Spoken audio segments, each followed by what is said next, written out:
So, how did taking your new jobs go? Myriad asked, with Ben shrugging in return. Complicated. I mean, good probably, but I got some weird results. PFF. Not surprising, Hellori said, shaking her head. Did you end up taking Outsider then? It was a question that she, Myriad, and Nair were all curious about. At that point, none of them were going to try to stop him, but whatever results it was going to yield were expected to be outright bizarre, with the three of them all still feeling a bit relieved as he shook his head.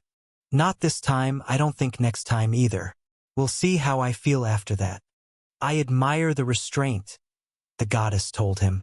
But it probably won't be too bad no matter what tier of job it is.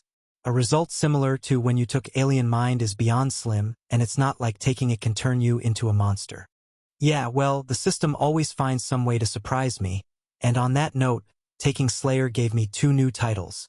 Titles? Nair asked, perking up while Ben nodded. An unexpected harvest, but considering the system is designed to grow, I suppose it doesn't seem like an impossible one. What are they?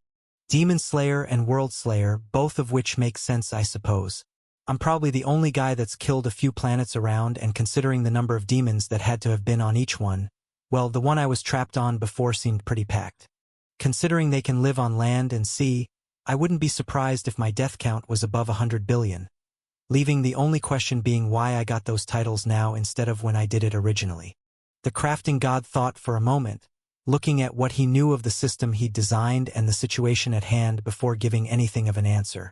If I had to make an educated guess, I can only assume the job you took somehow forced the system to reassess you for it. Meaning, you unlocked it after you got a few different Slayer titles, right? If I'm correct, then taking it led the system to re-examine your life for any places where similar titles might apply, and it ended up finding 2. Given that, I honestly wouldn't be surprised if you'd have an easier time getting that class of title in the future as well. Okay, and I don't suppose any of you know offhand what titles like that actually do for me. Do you? It was a clear no, which was largely what he'd been expecting, leaving it as something to bother Verbum about if he ever had time and cared to remember. The few he'd gained in the past, he hadn't cared enough to use the record holder to check when they seemed like a straightforward way of saying that he'd managed to kill something significant enough to warrant a title, but now the result of that job had stroked his curiosity. Of course, with how hard it can be to get him to pull information from the system, it might not be worth the time, but MMH, if I ever have a free day again, I guess I'll look. So what else did you get? Hellori asked, more than curious on the results that would come from taking some unknown jobs, while Ben himself still wasn't sure how pleased with them he actually was. Well, I took Inclination Master, which gave no attribute bonuses but massive skill bonuses, which is nice, I guess, but the skill it ended up helping me gain was Defense Inclination. He heard his god laugh and shot the cube a dirty look. Not funny. Never in my wildest dreams did I expect to get something like that. Hell, I was more prepared to get nothing. And like, okay, getting this new skill is better than getting no new skill, but come on, I was so sure that if nothing else I'd have ended up with something like Mind Inclination. How does getting 1 for defense even make sense? Ha, there's no sense to be made. The cube continued to chuckle. All it means was that the talent was forming in your soul, and considering that you do in fact have quite a few defensive skills, I'm not exactly as surprised as you seem to be. Besides, it's a good thing. Considering how many of those skills you have stuck at the 9th level, maybe this will finally be enough to help you break a few of those barriers. Man, I can at least hope, I guess. Anyway, that just leaves my last one. I took Judge. It was 2nd tier like the rest of them, and it gave me a new skill I haven't heard of called Condemnation. Don't suppose any of you have heard about it? All signaled no in one way or another while Ben sighed. Yeah, that's what I was expecting, which means I might have another new one. Help support creative writers by finding and reading their stories on the original site. I wonder if it's possible for you to get an inclination skill for all of these skills you seem to be the first to get, Hellori mused. Destined inclination, I suppose, which in itself would fall under its own category. Now that would be something interesting, a skill that raises itself through its own existence and helps raise and gain others with it. Awakening something like that would probably give even more interesting results too. Doubt it. I don't want to sound like I had my hopes up or anything, but I was really expecting either my evil inclination or my destruction inclination to give me a bonus skill when they awakened. Like, I know it's supposed to only be a 10% chance for any that aren't my blessed ones, but come on, a class of skill that supposedly helps me gain other skills that match its category?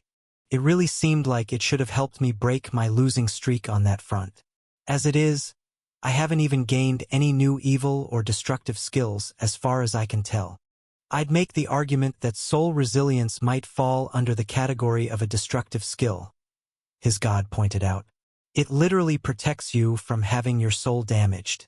And as for more, I mean, it's not like you've actively been practicing to gain any skills in those categories.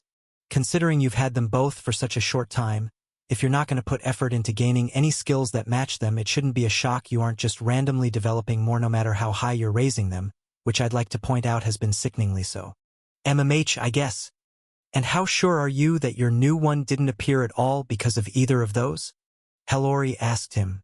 Is there anything you figured out about it before coming up here? Kind of.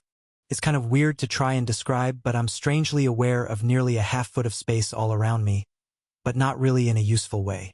I can't judge the stuff that's in it, I just know that reality is there. It feels sort of like how a space spirit perceives the world, but on a massively downgraded scale. I don't know what I'm supposed to do with that sense either, but I get the impression it's a skill that's going to cost mana to use. It at least came with enough instinctual knowledge to be able to tell that, with the skill bound to his soul practically begging to burn the stuff, and was an answer that perked Hellori up all the more, speaking to her aspect that was a goddess of magic as well as knowledge. Do you think you've gained some new non-affinitied magic then? She asked in obvious interest. You do seem to have a habit of gaining strange ones. He gave the question some serious thought. It would be interesting if he had. A new magic was something he'd never turn down, but ultimately he shook his head. I don't think so, at least not right now, but I'm not really going to be able to say for sure until I either figure it out or else look at my job options again and see something like Condemnation Mage sitting at the bottom of my list. Although that does have a pretty good ring to it now that I've said it. Well, if you figure it out, let us know, but for now, I have other news for you, Nair told him as he changed the subject, feeling they'd gotten all they could from what little information they had. Preliminary results are in. Really? He asked in naked excitement, not needing to ask for what. He'd tested merging the souls he could create with some of Nair's people, and it seemed that the results had arrived. How do they look? See for yourself. The god created a list of names and attributes and let them hang in the air for Ben to read and go over, letting him compare what each person had held immediately after having their soul modified against what they were at before he'd arrived. With the changes he was seeing being enough to tell him that modifying a person's soul to force more power on it wasn't going to ruin their growth rates no matter what configure he used to do it, and it was only a moment longer for him to do the math to calculate how the growth he was seeing there compared to the growth he'd seen in their memories, finding it to match. Altering a soul didn't affect how a person would raise their attributes, meaning it was a quick and easy path to power for any in the world who was willing to go through the pain attached to being altered on such a deep level. Oh goddamn. Now that's what I'd call significant. It's not all good news. Based on my observations, I'd say that my people are recovering about half as fast as you'd expected, but despite that, they're all more than pleased with the results, so there's no complaints. Half as fast? Okay, that sort of makes sense. Even if they're being pacified, demons are natural soul magic users. It's not a shock that they might be passively speeding up their own recovery rates somehow, even while restrained. Still, I'd call this an absolute win. The question remains then, what do you want to do with this now? Nair asked him. We could spread the word and get you to start modifying any willing individual immediately, or we could wait a bit for you to grow more. We do have time after all. It wouldn't hurt to wait for you to raise your values for a few more months before starting. Let's do that, Ben nodded. Giving people 5% of my attributes would be good right now as it is, but if I can reach the third tier for both skills, then the difference I could help anyone grow by is going to be insane. PFFF. Insane might be understating it. Hellori laughed. If you really manage to pull that off, then anyone you help will be getting, what?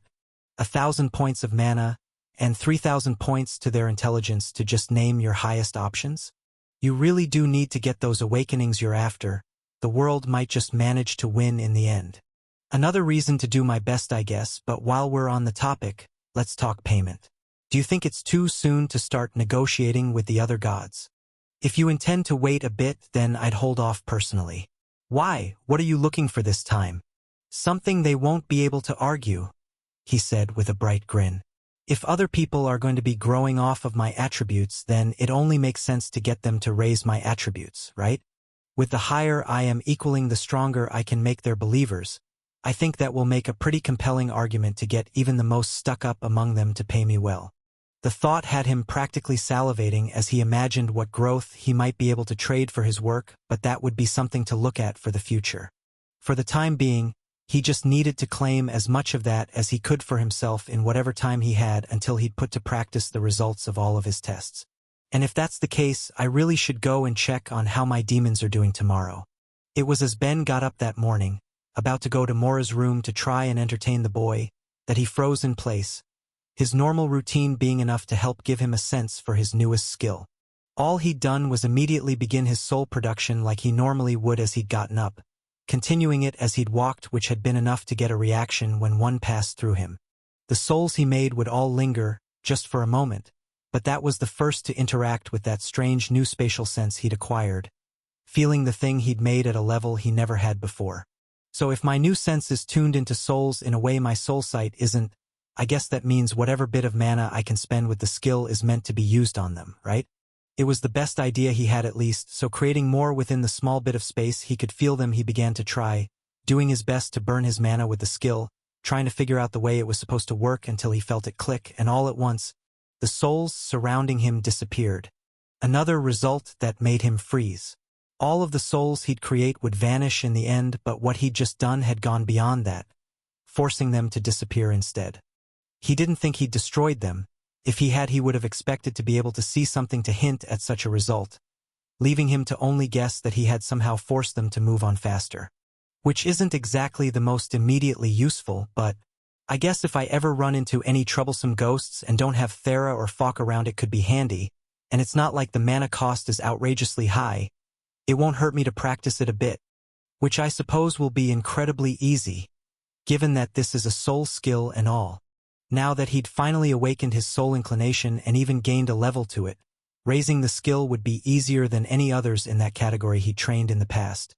Even if it was just a background task to work on while he focused on the things that actually mattered, but with that small discovery made and sorted out, successfully sating his curiosity, he finally knocked on Mora's door, hearing the young boy reply, "Come in, Ben." A bit more of a greeting that even addressed him by name. Ben couldn't help but feel like they'd been making some progress with the child, even if some of that very progress seemed to stem from the spirit's curiosity. The boy could see Ben's soul after all and had obviously noticed the changes that had grown in it since the night before, as well as instantly taking note of the level he'd only just gained in his newest skill, but any sort of emotional progress was worth taking.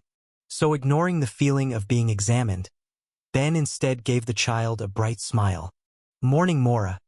How would you feel about doing something a little different today?" "Different? Thera's coming with me today, so I was thinking of heading to the shop early after making her and Sonia some breakfast. Since that means you'd be coming to the shop as well, I figured I'd see if you'd be interested in coming there too, and you could try a few different things before I start on work." "All right. Perfect. And that means it looks like you get to try your hand at cooking today too then. It'll be a blast." The boy seemed more neutral to it, but at least went along with him as they prepared to leave a breakfast for the sleeping two to find before going off to start the day, together walking through the quiet streets of the early morning. Stolen content warning. This content belongs on Royal Road. Report any occurrences.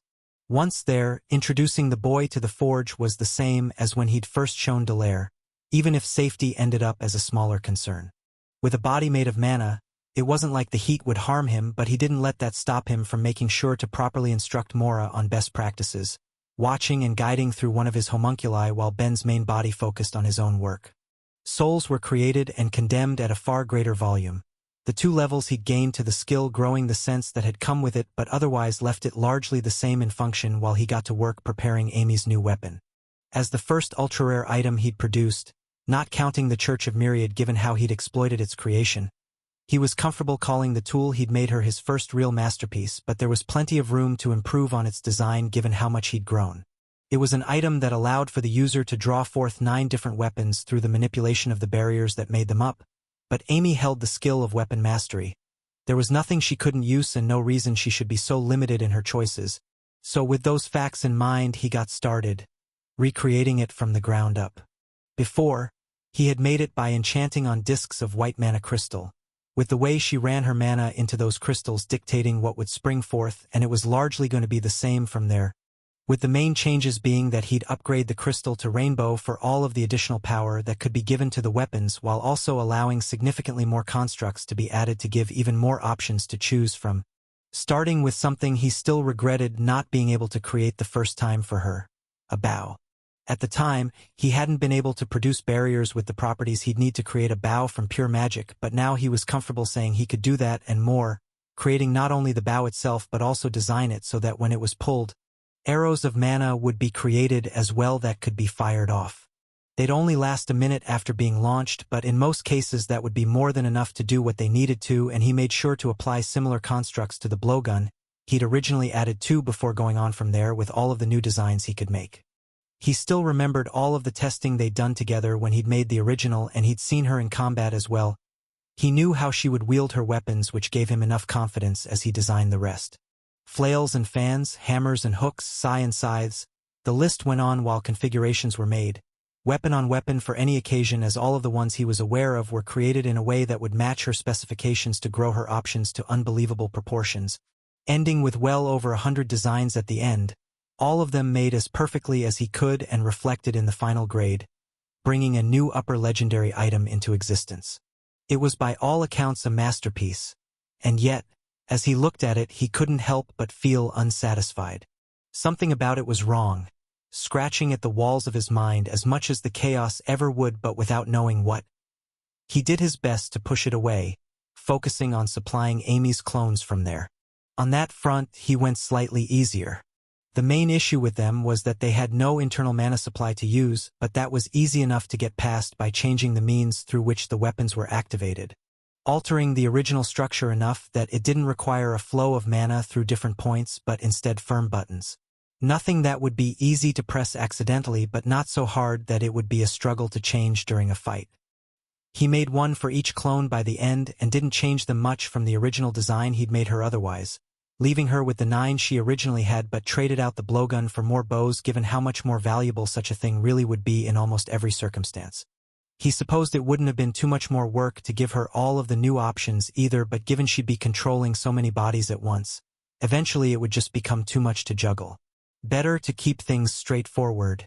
That's it, Ben yelled as he shot up, drawing a look from Mora that the clone he had working by the boy's side rushed to reassure.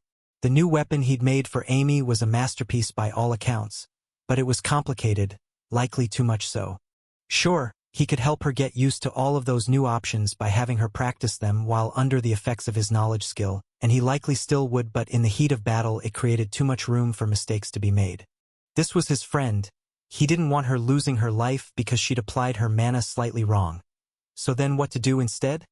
He'd still give her the new one, and the others he'd prepared for her clones would be fine, but when it came to new, main weapons it just wasn't good enough. He needed a better idea, with whatever he'd end with being put on hold. A knock on the door told him that either Thera or Delaire had arrived, which meant it was time to open the gate to the magic towers to let the other 3 in as well, but with all of that he kept thinking, looking for a solution that would satisfy the creativity that drove him. Opening the door showed it wasn't just one or the other, but both Thera and Delaire arriving at once, letting them both in to start the day. Even as he slipped a thought into his girlfriend's mind. Make sure you compliment breakfast out loud. You know, I always love what you cook. She thought back, catching on to the fact that there was something more to it given he'd decided to keep the thought between them. Yeah, but Mora gave me a hand today. I got you. Ben, breakfast this morning was even better than usual, Thera told him brightly, making sure her cousin was nearby enough to hear. Me and Auntie absolutely loved it. The clone he was working through watched the young spirit perk up a bit as she said that, and he had to work to keep from looking any brighter for the result. Happy that Thera played along so well. Well, actually, Mora helped me out a bit today. He did an excellent job at it too. I'd love to get his assistance again if he's interested. I don't mind, the spirit said after only a bit of hesitation. Cooking together was nice. He patted the child's shoulder when he said it, now not bothering to hide his smile. It is, isn't it, kiddo? I'm always happy to get your help whenever you want to give it to. Some things just feel nicer when you do it with others. The boy nodded at the comment, giving the impression he was feeling positive, and Ben turned to his student from there. And on that note, Dallaire, today you'll be learning with Mora. Seeing as how you've got more practice with this stuff than him, I hope you'll be a good role model, because now that he's learned something from me, he's my, you know what? I was teaching him some art before I started training Jake. Okay. Jake's demoted to my 5th official student. Mora is my 4th, at least so long as you want to keep practicing with us. He does. Dallaire jumped, eager to have a new underling after what Ben had told her the day before, while Mora eventually nodded. I'll do it today. Fantastic, and while I have clone number 1 with you guys, time to let student 5 in. He knew they had to be waiting, so he went to the back and activated his gate, letting the 3 through while Amy in particular had to drag one. No, I don't wanna, Jake yelled. I spent the entire night having nightmares about chemistry. I haven't done that since the beginning of high school. You don't get a choice, his girlfriend sang at him. Ben was right, you're fine, which means the lessons from him have officially proven their worth. Now stop being a baby. The sooner we get this done, the sooner we can get it over with. If you spot this story on Amazon, know that it has been stolen. Report the violation. And you won't be learning alone either, Ben added. Thera's here today too. We're gonna try and get one more level out of her as well before we take on the tower, and as for Amy and Yuzu, well, I'm gonna be putting both of you to work while you're here. Work? The good sort of work. Amy, I made identical weapons to the one you already have for all of your clones. They're just button activated instead of mana activated, and they replace the blowgun with a bow, so you shouldn't have any issue adapting to it. I did, however, make you what I'm going to call a preliminary attempt at a new weapon. It's good, so I'm going to have you learn how to use it, but I'm not sure if it's going to be the end product or not. I want to think of something a bit better if I can. Well, how good are we talking? An upper legendary item designed in a similar way to your original, but with around 100 different weapon options to choose from. Her eyes were practically glowing with greed and excitement when he said it, but he didn't falter. That was the exact reaction he wanted to get for his weapons. Wait, then why do you need to make something better? Yuzu asked. Actually, can you even make something better than upper legendary?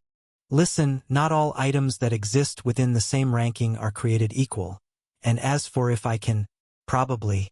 There's a bit I'm unsatisfied with that I'm going to try and figure out how to fix, but even if I can, the thing I already made will still make for a fine backup tool to hold on to. There's no issue getting some practice with getting the hang of it. And as for you, Yuzu, your task for the day is trying to raise people's growth rates. Jake, Thera, if you don't mind my student Dallaire Dash, I've been trying to find a good time to ask about who she's with too. Yuzu chimed in. Thera's cousin, the great soul spirit Mora. We kind of adopted him, it's complicated, don't ask. All you guys need to know is that he's just a kid, so be nice. Anyway, one more target for you if you don't mind. Me. Since I'm here I can. Although you really don't benefit from my magic as much as most people. Yeah, but that's all relative. I get a hell of a lot more from your magic than I do anything at the 1st or 2nd tiers, and the skills I'm looking to get a bit of help raising are ones I've already got fantastic bonuses to, my soul expansion and my soul resilience. Both of which frankly have extremely worrying names. And fantastic effects. Look, to be honest, I want to raise my soul resilience for basic safety reasons, because despite how it might look, I really don't want to damage my soul, but soul expansion is kind of for the good of the world. Remember how yesterday I said I've got a thing in testing that will let me raise other people's attributes? Yeah. Well, the growth is based off of my own, with everyone I'd potentially raise getting a portion of the attributes I hold. Meaning the higher I can get them, the better the world is, and seeing as how soul expansion gives me swaths of mana to use with each level, raising it is kind of a priority. Please tell me you don't intend to destroy your soul trying to awaken that skill, she sighed. I have no intention of destroying my soul ever if I can help it. As for awakening it though, yeah, I absolutely want to try to do that, but I won't be making any attempts unless my soul resilience is also at or above the 9th level for it. Okay. Fine. Let's do this then. There was clear worry in Yuzu's voice, but he ignored it, instead focusing on both Jake and Thera and the lessons they were about to receive, working through clones and connect to manage the rest of them. Jake had officially learned the majority of what Ben knew on non-affinity magics, and Thera had been receiving her own lessons at a far more comfortable rate, off and on since before the 3rd wave.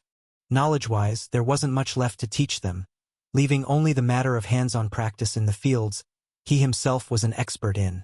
So with a smile on his face and materializing 2 circlets in hand, he spoke up. All right, guys, who's ready to enchant? And are the circlets absolutely necessary? Thera asked him, looking like she was willing to do anything else if it meant avoiding putting one on, while leaving Ben to think over how he intended to teach them. I suppose I have something in my back pocket that might help you get a level immediately, so I guess you can hold off on using yours until the harder bits of enchanting start. Jake, however, has no choice. What? You're letting her off the hook, but not me? This is tyranny. This is favoritism. Yes, it is, but it's also inescapable. Now, put yours on, or I'm making sure to tell Amy and your teachers you haven't been working hard enough. Ugh. He slid his on, feeling his mind split before Ben materialized a bucket for him. Okay, first things first, Jake. Dedicate 4 of those minds to materializing marbles of any substance you can think of. If it feels like you keep doing the same ones, I'm going to go in your head and start instructing you on which ones to make instead, so do your best to be creative. With your last 2, and for Thera as well, let's begin applying the basics of enchanting. Despite the fact that they were both holders of non-affinity magic, a 2nd-tier skill that was by its very nature in essence already an awakened form of enchanting, or at least included those aspects within its broad power, Ben started them off on the absolute beginnings of the branch he wielded, not worrying about finer techniques at all, but instead getting them to place down a spell on a knife each, not doing anything fancy but just having them blanket the item with their magics to create the outcome they sought.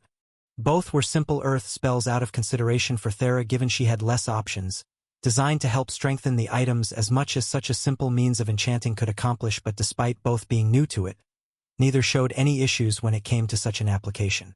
It was the easiest way to enchant that even holders of the Zeroth level of the magic could accomplish. For 2 who were by all accounts masters of their skill in non-affinity magic, such a spell was nothing. Still, he had them practice that way a few more times, teaching them to make and break their spells on an item and getting them to try to apply more complex options as well before moving into something slightly more advanced as one by one. He forced them to go through the 3 core systems he worked with, the weave, ring, and blended. It was there that troubles popped up, but on a small scale. These were the low to intermediate ways of enchanting, and while the latter 2 were rare to the point that only he himself and the people he taught would use them, they, along with the weave system, were all means of placing magic upon an item that would be refined with practice, taken further and further in a constant cycle of improvement, and it was there both of their individual weaknesses shown. Thera's control, now that she was the holder of 4 awakened magics, with 2 at a high level at that, was incomparable with how she'd been in the past and had gotten to the point that she was officially better than any 1st-tier mage no matter the level. But in delicate work like that, she still showed signs of her past struggles. The enchantments she tried to place were thick, and some still broke under her magical weight.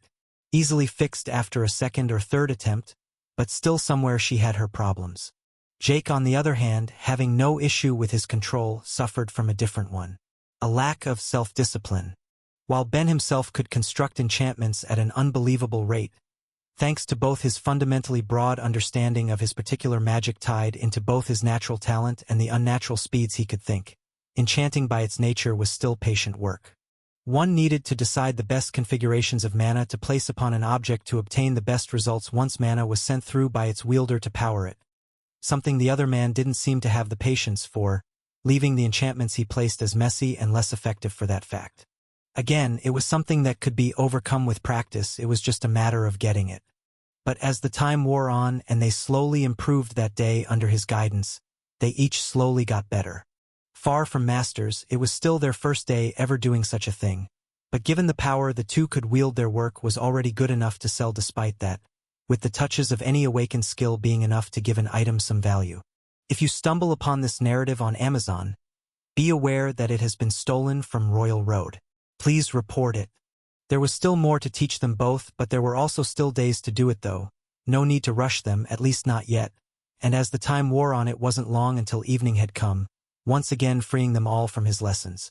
Yuzu had played her part well, helping him get his levels when her magic was combined with all of the job bonuses he was under, but more important than that, she'd helped Dallaire get hers too. The girl puffing out her chest as her crafting reached its 3rd level and her enchanting reach its 2nd, something plenty impressive for a child as young as her that spoke well of his plans to ensure she got a few more before the wave reached them, with the fact bringing other thoughts to mind as well. Having Yuzu around to train her is going to help speed things up a lot, but I should maybe get Dallaire to spend tomorrow on training her plant magic. I can teach her plenty about that after all, and it would be some good practice, but it wasn't just the levels that had gone off in the girl's head, and he focused through the clone he was using to congratulate her. "Excellent work, Dallaire, you've grown marvelously," he said with a clap. "And getting them finished your job as well?" "It did. I didn't think I'd get it this soon." "Ha, well, you've been working hard. Now then, have you thought about what you'd take after it?" Her options would be few, but as her teacher it was worth discussing. Something he should have done sooner if he'd only thought of it. She had just finished her job as an apprentice craftsman. Her 2nd one ever with apprentice mage as her first, like any other Dryad child, and with that done she had 4 she could choose from, with her options being plant mage, true mage, craftsman, and enchanter, all of them having strengths and weaknesses and all of them equally worthy of consideration. As he asked though, her face fell, the question unconsidered when she'd thought she'd have had more time to decide for herself, while Ben gave a small chuckle at her reaction. "It's an important choice, but it's not something you need to worry about too much. You can pick whichever ones you want, of course. But would you like to hear my suggestions?" "Please." "Craftsman or true mage? The first probably feels obvious, you're my apprentice after all, but since it will give you bonuses to both your crafting and enchanting, they make for a good choice. True mage, on the other hand, will give you bonuses to both your plant magic and your enchanting while ignoring your crafting. But as things stand, you can't entirely ignore your magic either when it's so important to your village and to how you'll enchant in the future as well. Tied to that, since we have Yuzu here, if we switch to training your plant magic while she's around, you might get a level out of it, which would give a nice little bump to your job level, and since I'll be able to start teaching you some more advanced enchanting techniques, that should increase your speed with going through that new job as well, although that point is true for either of those options. Enchanter wasn't a bad 3rd choice given that it would give minor bonuses to everything, but it would only gain levels through the practice of enchanting skills, and from all of the jobs he'd now been through, Ben could honestly say that as nice as any sort of bonus was, minor bonuses really weren't worth much. Certainly not enough to be a deciding factor in taking that job. No, that would be much better taken once the other 2 options he'd presented were completed, with plant mage falling farther down to the bottom of the list, given that even if it was one she needed to practice, it wasn't one that was directly tied to her interests. Still, she gave it some serious thought as he made his points, and once it looked like she was ready, he took off and handed her his job crystal, saying what she wanted and watching as her eyes lit up. "I want to take true mage."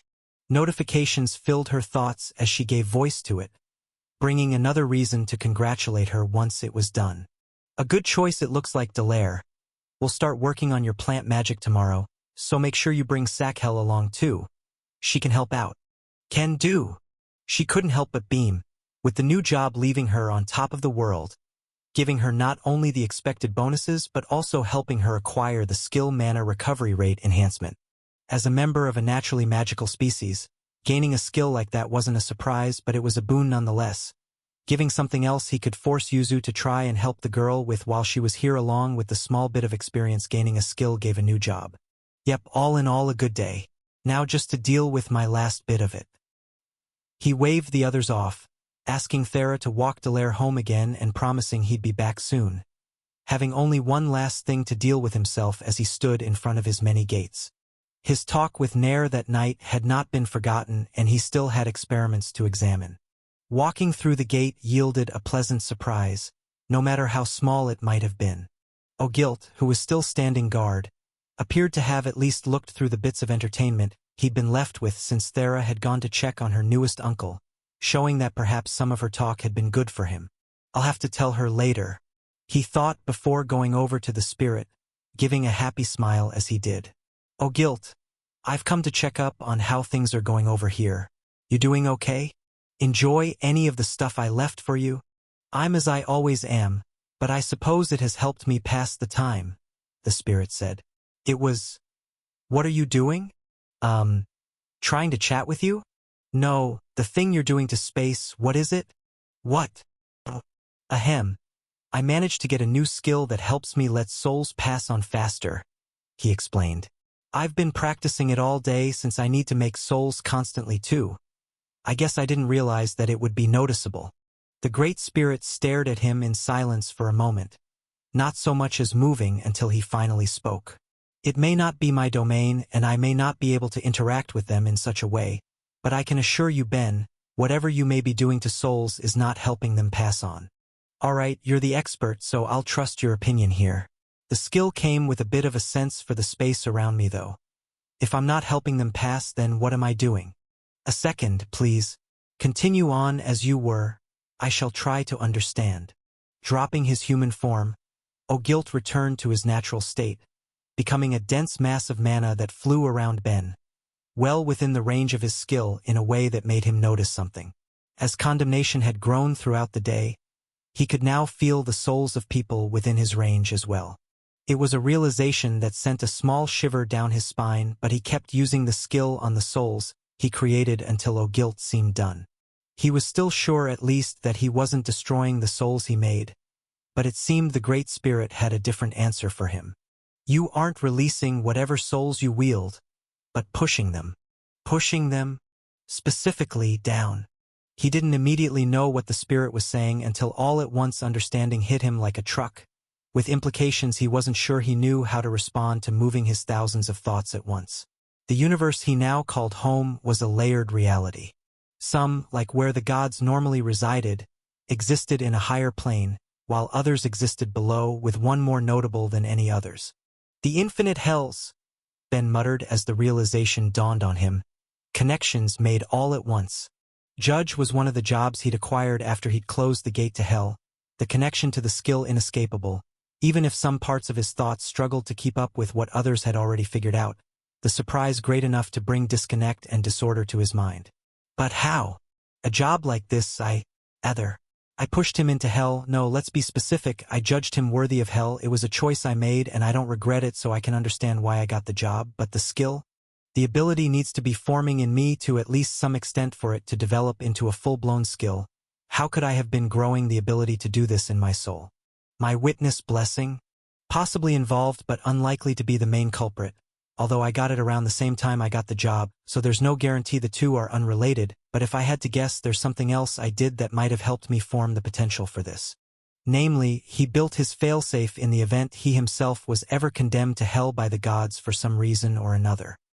He'd thought and he'd theorized, constructing dozens of potential spells that groups to pairs to even single individuals might cast to condemn him to the depths, figuring out methods that even the gods of the world might not have suspected for how to either open a hole in reality or banish a soul. And through all of that, something had been listening. The system was a tool, but it was also so much more. Something made to grow and learn and help the people of the world increase their strength, and through it all, acted as a record of all it had witnessed. The single piece of solar technology to exist, made from one of the very gods of reality itself, had been a part of him since he'd first been brought to the planet, but through that, it had also been present for all he'd done, fulfilling its role perfectly, helping him grow and learn while at the same time doing the same thing itself, the only party fully privy to his theories and able to further refine them down, taking the ideas he'd had for non-affinitied spells and whatever bits of affinitied magic could be applied to his available options and shaping what spare bits of potential existed within himself, only needing the stimuli that was acquiring that job to shape it to its full potential, bringing forth a skill like no other. All of it was only a theory, conjecture based on the information he had and the reading and study he'd done on the system itself, but it fit perfectly, or at least more so than any other explanation he could come up with, ending with his new power. Like any god of the world, Ben could now condemn a soul to hell. Hell, when the system was helping the ability form within me, maybe it even took some inspiration from however the gods pull it off.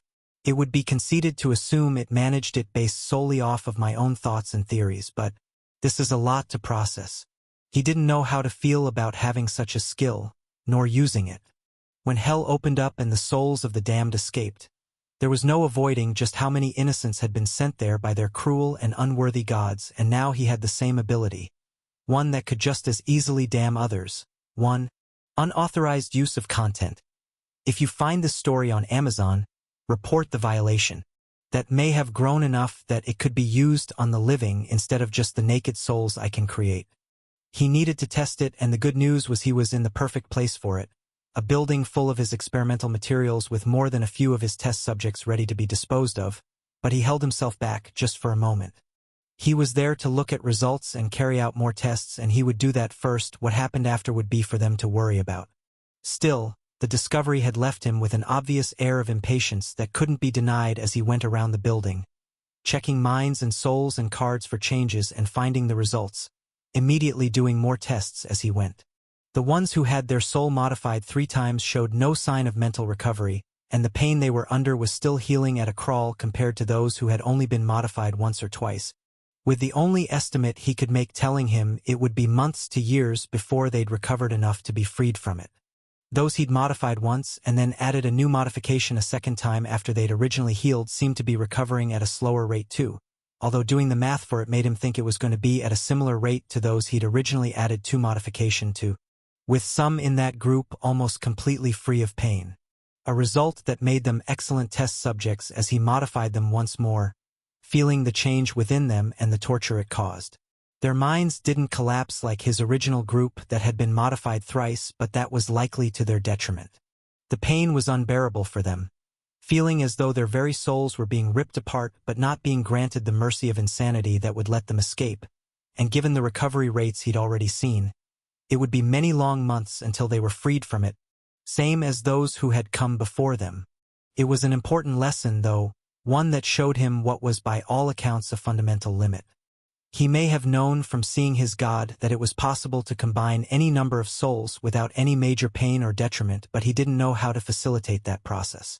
The method he had figured out could, based on his observations, only be used twice by the people of the world without being put into inescapable agony, therefore limiting the use of his discovery, at least to an extent.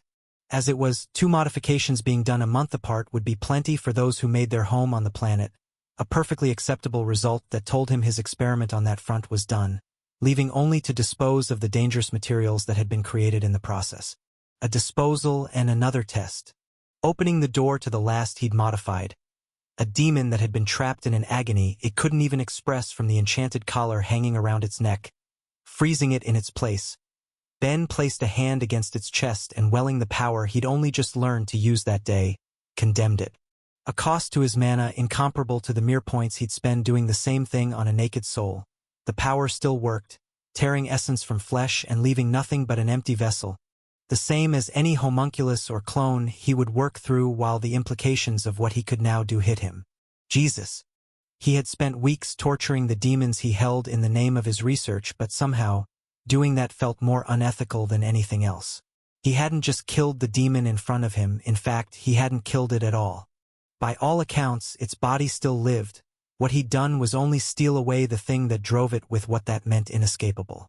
To condemn a soul wasn't a power he thought the gods should have.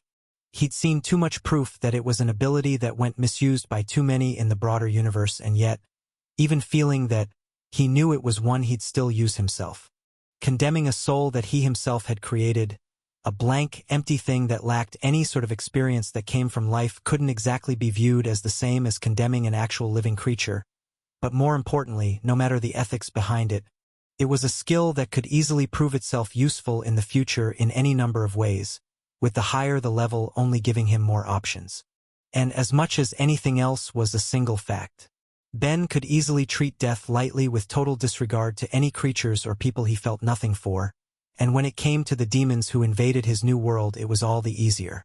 He'd looked into their minds and souls and found them lacking, a race that would kill and destroy until there was nothing of value left, and he judged reality itself as better off. If killing them was an option, then it was one he would take, and if the judgment he'd give was one his homeworld would back away from in horror, then it was just one among many. So feeling himself resolve the emotions that discovering the function of the skill had created, he instead compartmentalized them away, only taking it as another tool to be used. Still, I was complaining the other day about not having any new evil or destructive skills, and I think this qualifies as both. Hell, a soul skill too. It's getting the trifecta as far as my inclinations go. This thing is going to grow like a dream. A fact the gods of the world surely would have flinched at. A mortal managing to claim another piece of their power, and one of the far more distasteful ones at that, but that was a separate issue. He was done testing his new power and done with his modifications. The only thing left was disposing of what was left. With the easiest way to do that being to put the very power he just dwelt on to use, going from cell to condemn the souls he found, leaving only harmless vessels to slowly die and rot away until he had a better idea, turning his attention back to the only one with him. "Oh, guilt," he asked. "Have you ever killed a demon?" "How could I have? They were my captors, holding those in my charge. I knew well what the cost of rebellion would be." "Then would you like to?" The question brought silence, but Ben pressed further. "After all you've been through, I won't make you, oh guilt. Whether you want to or not is your choice, but the ones I have here are going to be disposed of, one way or another, and if there's any part of you that wants revenge, this is as good a place as any to start getting your taste for it." The spirit remained silent in a way Ben took as him withdrawing back into himself, right up until he went to handle the rest of them himself. As he started to turn away, O'Guilt got up and spent his power in a subtle way Ben could nonetheless feel passing through the building. The halls echoed with a sudden crunch, telling him the job was done. He didn't say a word though, waiting for the spirit to react first with him ultimately giving a small nod. "You've given me something to think about, Ben. I'd like some time to myself if you don't mind." "Of course." "Thank you," with a gesture. The Great Spirit opened a hole back to the shop in Stonewall, giving a small nod. "If you have no more use for this place, I assume you won't mind me staring here a while longer. If it's too long, I'll be telling Abris where to find you. A couple days at most. Just a little more time." "All right. Then I expect to see you again soon when I pass through Analia." "You will." With words exchanged and the implication of it given by the portal being opened, Ben picked up his gate there and brought it through to Analia, giving the Great Spirit his time alone. "Okay. So I've got something to tell you guys, but let's do our best to not make this talk worse than it has to be." "Empty skies, Ben, what is it now?" his god asked, knowing well from experience that whatever his apostle was about to say was sure to be an absolute pain.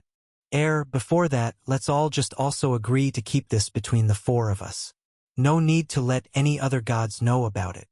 "So it's worse than usual then?" Hellori asked as she looked down at him from where she sat her day. "This should be good. Ben, please just get to it." Okay, so I found out what my newest skill does. It's very unique. Definitely one I'm the first to get. Probably pulling from my three main inclinations too, which is honestly kind of neat dash. And also a poor sign given what two of them are," Nair muttered, with Myriad not having it in him to deal with his apostle's way of circling the issue. "The point, Ben, in 10 words or less." Fine. I can send souls to hell now." "Why though?" Myriad asked as he crashed to the ground, leaving Hellori still hovering in the air where she'd originally been sitting, which couldn't help but bring questions to Ben's mind about just what the point of their little chairplay even was, holding himself back from asking in the end. While his god at least had something to say, the other two stayed silent, staring at him with a level of shock so extreme that even the knowledge goddess in the realm wasn't immediately pressing him for questions for once, too busy mentally examining the implications and consequences of what he'd just said. "Ahem. I have my theories. A lot of theories, in fact. I got the job that gave me the skill after both acquiring Witness of Chaos and then trapping Aether in hell, and well, Myriad already knows this, but in the time since I've done some thought experiments on spell configurations that would let other hypothetical individuals open a portal to hell themselves, and the system in a growing tool, isn't it?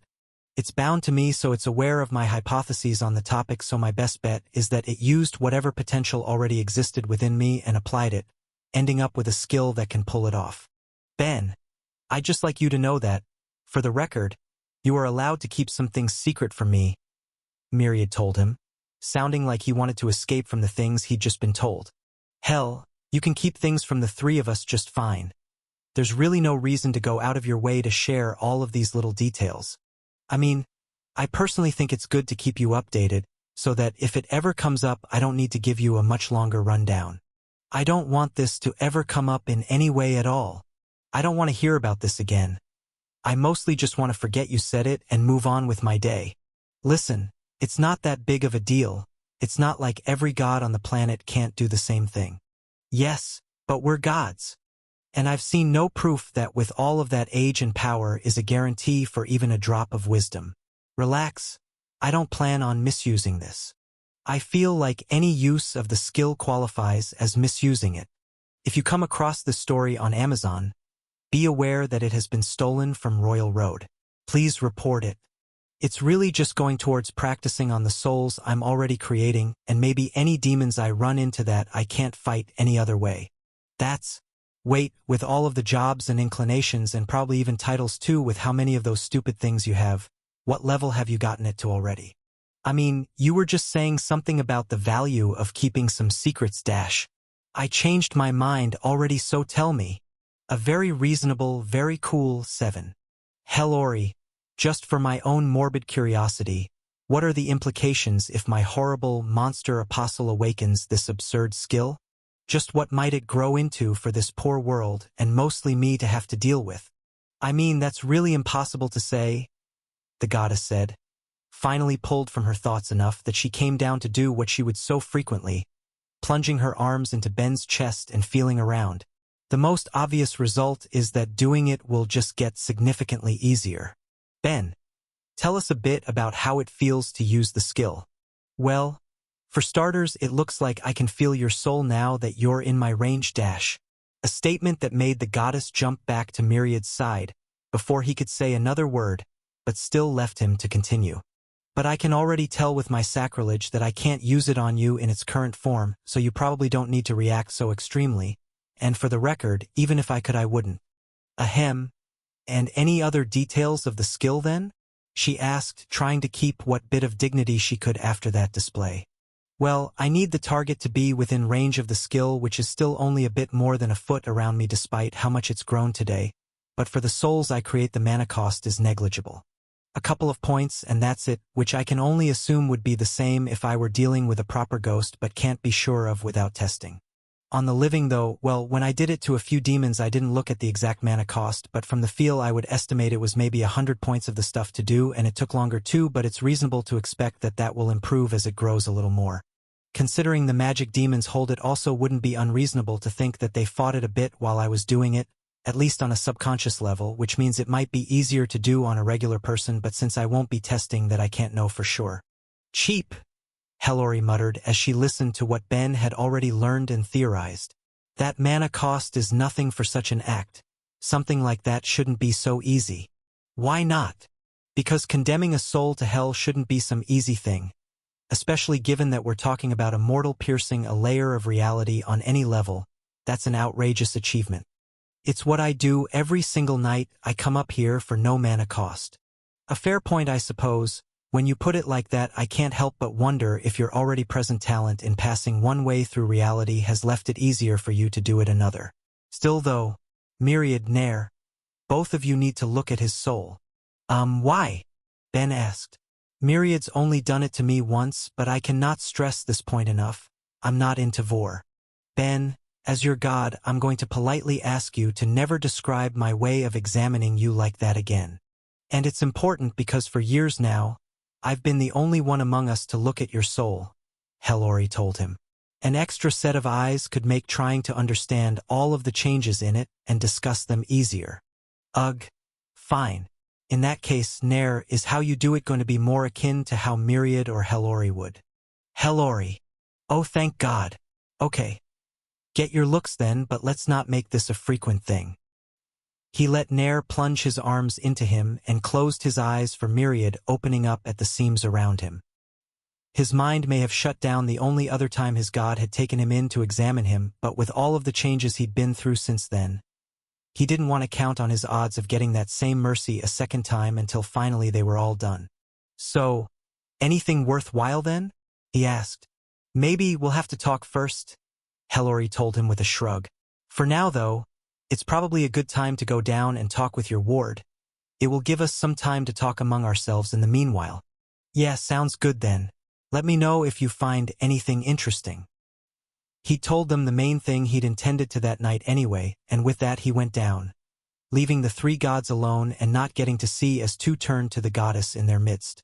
Well, what was the real point of that then, Hellori? Nair asked her. You've never felt the need for us to examine him as well. I meant what I said. It's good to get a different set of eyes and opinions, especially for what I'd like to present now that you've both gotten the chance. Present. A question and a hypothesis. Is Ben still mortal? I'll admit, with all my apostle can do that's within our sphere, it may not seem like it, but he still hasn't passed the third tier, no matter how much closer he seems to be drawing on multiple fronts, Myriad said. Unless that has to do with whatever hypothesis you're about to tell us? She nodded. As far as we know it, there's a single path to godhood in this reality, but just because only one is known is no reason to assume there aren't any more, and as it stands, I'd like to hypothesize that the boy may be walking down a new one.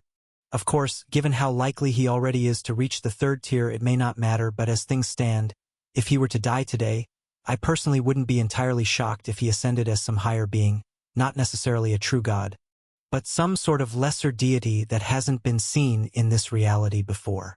You wouldn't be shocked by what would absolutely be the most shocking event in this universe's history? Nair chuckled. But what do you have to back up that claim? You both saw it as well, didn't you? Look me in the eyes and tell me the boy still has a mortal soul. Neither immediately responded, letting her go on. Souls subtly grow and change all the time.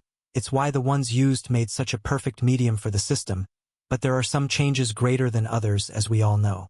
The change to the third tier is clearly the most obvious, granting a definitive path to godhood for all who walk it, but the change to a second tier is plenty significant as well, with Ben having gone through it 18 times now, with those changes growing and compounding with every new level he gets to them. Maybe he hasn't reached it yet, but when comparing his soul to any third tiers, the differences I see leave me confident in saying there has to be a certain number of alterations that could lead a mortal with nothing but second-tier options to some sort of ascension. An interesting idea, Myriad admitted. And maybe not impossible, but unless Ben dies, there's no real way to test it. I may not know what the previous record for mortals' awakening skills was - 14. But either way, the only way to know for sure is if Ben dies before he manages to reach the third tier, something I believe more and more each day he's going to succeed at, potentially even awakening at least one skill like he hopes before the third wave. Of course, if he doesn't and then all of our efforts aren't enough on top of it, I suppose we'll see one way or another as the world burns below, at least until we end up caught in that same fire. Sure, but as he continues to grow and change, that does leave two more things worth considering and trying to prepare for, at least before it happens. Which are? She held up a finger. 1.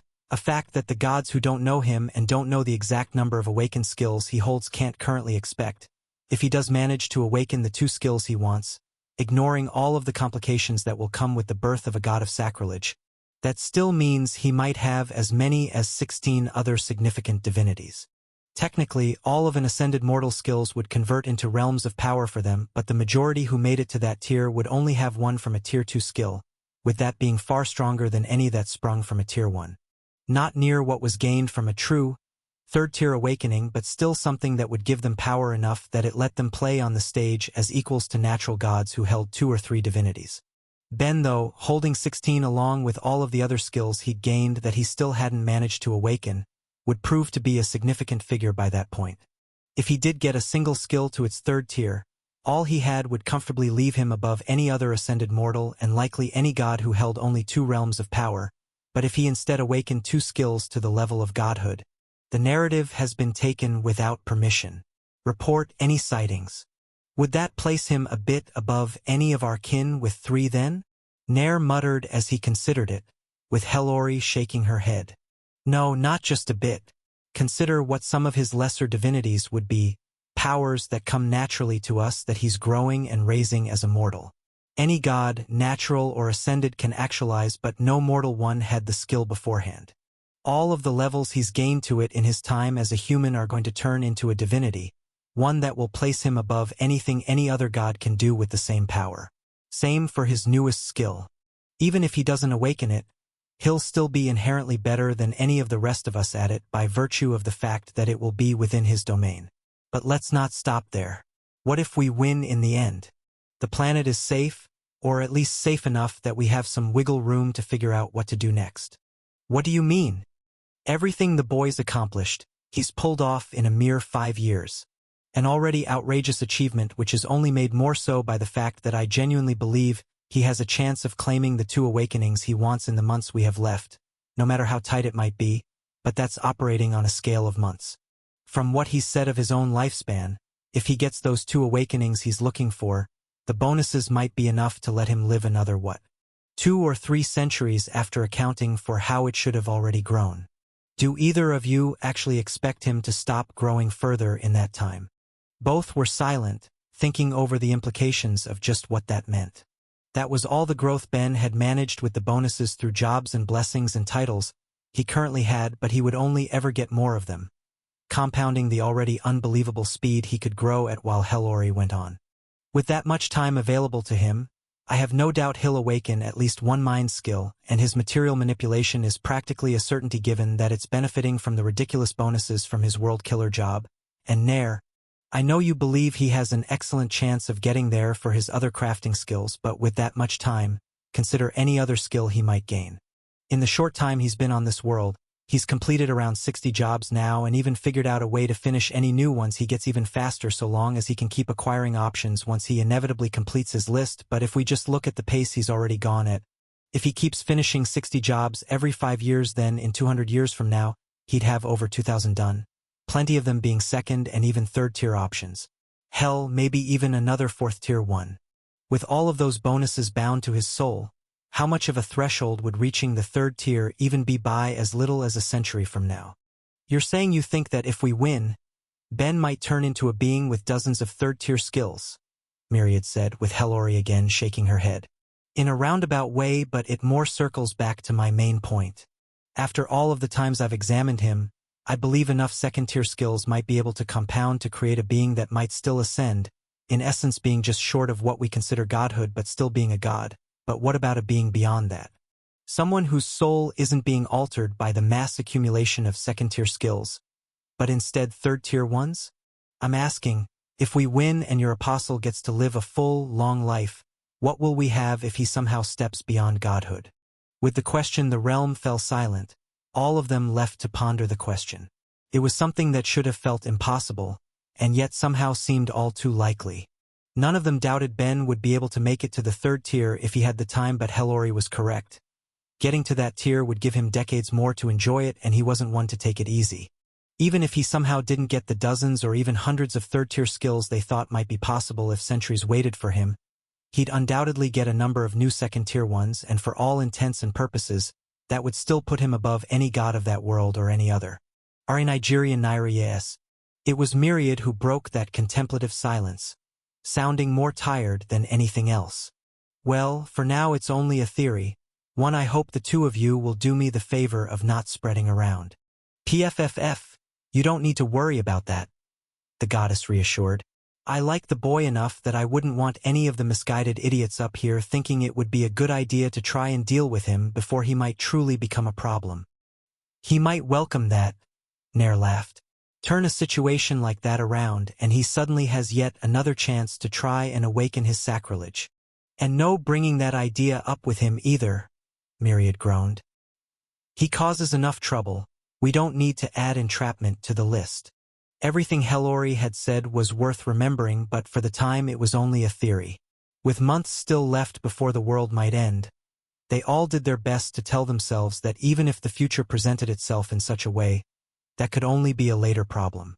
All right, you guys are officially adequate enough that we can move on to the next stage of enchanting, Ben told the 2 as their lessons progressed the following day. You can place your spells as well as anyone, and now you can both kind of sort of use the 3 systems I've shown you. Now you just need to combine them. Why does it sound like he doesn't really think we learned it? Jake asked, leaning over to Thera to whisper the question in a way still very much intended for Ben to hear and left him to sigh. Look, you guys really are doing fine, but even with me boosting your learning rates, I'm trying to convey skills and techniques that took me years to learn and master in a way that will get you just good enough to move on to the next step. Doing my best to manage both my desire to get this done as fast as possible with the fact that even if neither of you intend to ever use what I'm teaching you here, I don't want to be leaving you guys with a shaky foundation either, since everything else I'm going to teach is built on the fundamentals of those three systems. You're both doing fine. This just isn't the way I'd ideally train anyone. The combination of their skills with how he could make them both learn meant that they were doing well, but if he had all of the time in the world, then he wouldn't have moved them on for another week at least. All of it was a balancing act, but with the time frame he wanted to finish within, it wasn't going to be easy. But it's fine, I'll make it work. Complaining wasn't going to make things move any faster, so he began outlining how to combine any two of the systems, getting them to try doing a couple enchantments before moving on to the main goal of enchanting with all three at once and immediately getting to see them fail. Alright, looks like Jake is getting a couple more mines added to his circlet and Thera can no longer escape wearing one. Both groaned, but he had them on them before either could do anything else, feeling their minds split to ease the burden that was working with his complex system. He did feel just a bit of sympathy for them both. Ben was well aware that the way he'd enchant was only so easy for him because of the way he'd think, with even his own teacher only able to pull it off to any extent thanks to the decades of experience he had using the standard weave method. As it was, he was tossing them both off the deep end and doing his best to compensate for that by gauging all of the minds in their heads to ingrain the necessary corrections wherever he needed to as a means of speeding them into any sort of competency. And despite how rough it all seemed, he could tell it was working. Slowly, to the tune of hours, improvements were made and efforts rewarded as their skills in that regard slowly grew. Not perfected, far from it, but enough that he was comfortable saying that they'd be able to move on to the next stage the following day, even as Jake complained. If you come across this story on Amazon, it's taken without permission from the author. Report it. Why is this all so boring? Excuse you. This is literally what I do for a living here. And it's boring. Can't we do something cooler for a bit? Teach us to make swords or something, that would be neat. That also wouldn't be training your magic. Jake, you're never going to get anywhere if you don't focus. You have 10 tower blessings and more importantly, you have your wife helping you. Getting your 4th level of non-affinity magic should be easy if you just put in a little effort. We have very different definitions of a little effort. My point still stands. Ugh. But doing the same thing constantly is just so boring. Can't we at least take a little break for something else? I'm sure there's some other applications of the magic you could help us with. Right? Was there? The request actually forced Ben to think about it for a moment as he considered the options. He didn't think there was any point when it came to using their magics in the same way as he would use his material manipulation. By all accounts, it was a straightforward skill, no matter how rare, and the two could already use those aspects of their own power fine. On the opposite end of the spectrum, Soul Source was as different as things could get. Another of his more esoteric powers that was qualified as a magic. If he could get either of the two to use it themselves, then he was sure they'd both get their levels, but there was a key issue with that. Neither of them would be able to materialize a soul by themselves, meaning it might only be possible if he lent them some mental power by blending into their minds, but that wasn't the problem. The problem was that he had higher ambitions for trying to get any non-affinity mage to use that skill. Creating his first soul had unlocked him a Tier 3 job, a positively insane accomplishment for anyone to pull off, which meant helping the two of them do it would surely be enough to gain their levels and maybe even unlock the same jobs for themselves. But there was a deeper implication hidden in it. If creating a soul was an accomplishment worthy of gaining a job at that tier, then there was a very real chance that doing it with a proper non-affinity magic might be all it would take to force that branch into the 3rd tier as well. Ave. It was actually something he'd wanted to test, having to hold off for the simple reason that until they completed the tower, nobody would be at the level where it would be worth the attempt. Vasta was only one short of being a contender for her skill, but when she got there he fully intended to see if he'd be able to push her further beyond. The same as he'd done to awaken so many who held physical magics at the 2nd tier. But to waste the sort of potential that might awaken a skill to the 3rd on just a level instead felt nothing more than wasteful. Which meant that only left the alternative of trying to teach magics he didn't hold. It wasn't exactly impossible. He had spent the first day filling Jake's mind with information on different magics at least. But it wouldn't be easy either. He had neither the practice nor the skill to convey the hands-on learning on those topics that Jake and Thera would need, leaving both better suited to going to Vasta for advice on the topic. Unless of course there's a magic that neither of them nor Vasta have any experience with that I could try my best to teach based on what I know, and I am aware at least of a few rare non-affinitied options that even a mage at Vasta's level might not be familiar with. But what would make a good choice to try and add to the curriculum here except for a particular magic he actually wanted to possess one day himself. A magic so rare he'd only met a single holder of it in his time on the world despite how constantly he checked the skills of the people around him, and the only other entirely crafting-type magic he was aware of, and with a grin coming to his face, his mind's raced to figure out just how he might get the two to learn it. Jake, I'm taking over part of your body for a bit. Try not to panic. Wait, what is that supposed to mean? It means everything's going to be fine. I just need to try something for a bit, so keep practicing your enchanting until I'm done, and try not to get distracted by this. He was already using his hive mind on the other, not taking him over entirely but instead conquering a single one of his split minds, making it his own while taking over his left arm as well to begin some tests as he used Jake's soul to materialize a knife, taking control of the other's magic just as he'd done when he'd been forced to improvise on his rank 1 quest. He could feel a small part of Jake panic as he picked up on what was happening but did his best to forcefully soothe his friends' minds with his own as he got to work, using all of what he knew about the magic he wanted to use and began trying to apply it, trying to bestow a spell to the thing he'd made.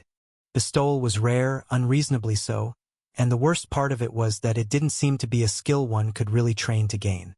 It would come as a bonus skill with an awakening or else something that might be acquired when one got lucky after taking a job, but there was no evidence it was something a person could properly work towards, a fact that made it all the more valuable in his eyes, with that application of magic able to do things that something like enchanting couldn't.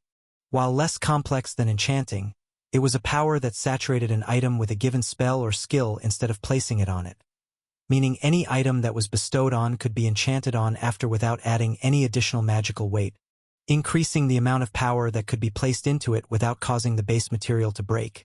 And in addition to that, didn't suffer the sort of decay that normal enchantments might go through over the decades so long as a bit of mana was run through it from time to maintain it, making them essentially permanent if just a bit of mithril or white mana crystal was baked into any design that had been bestowed upon.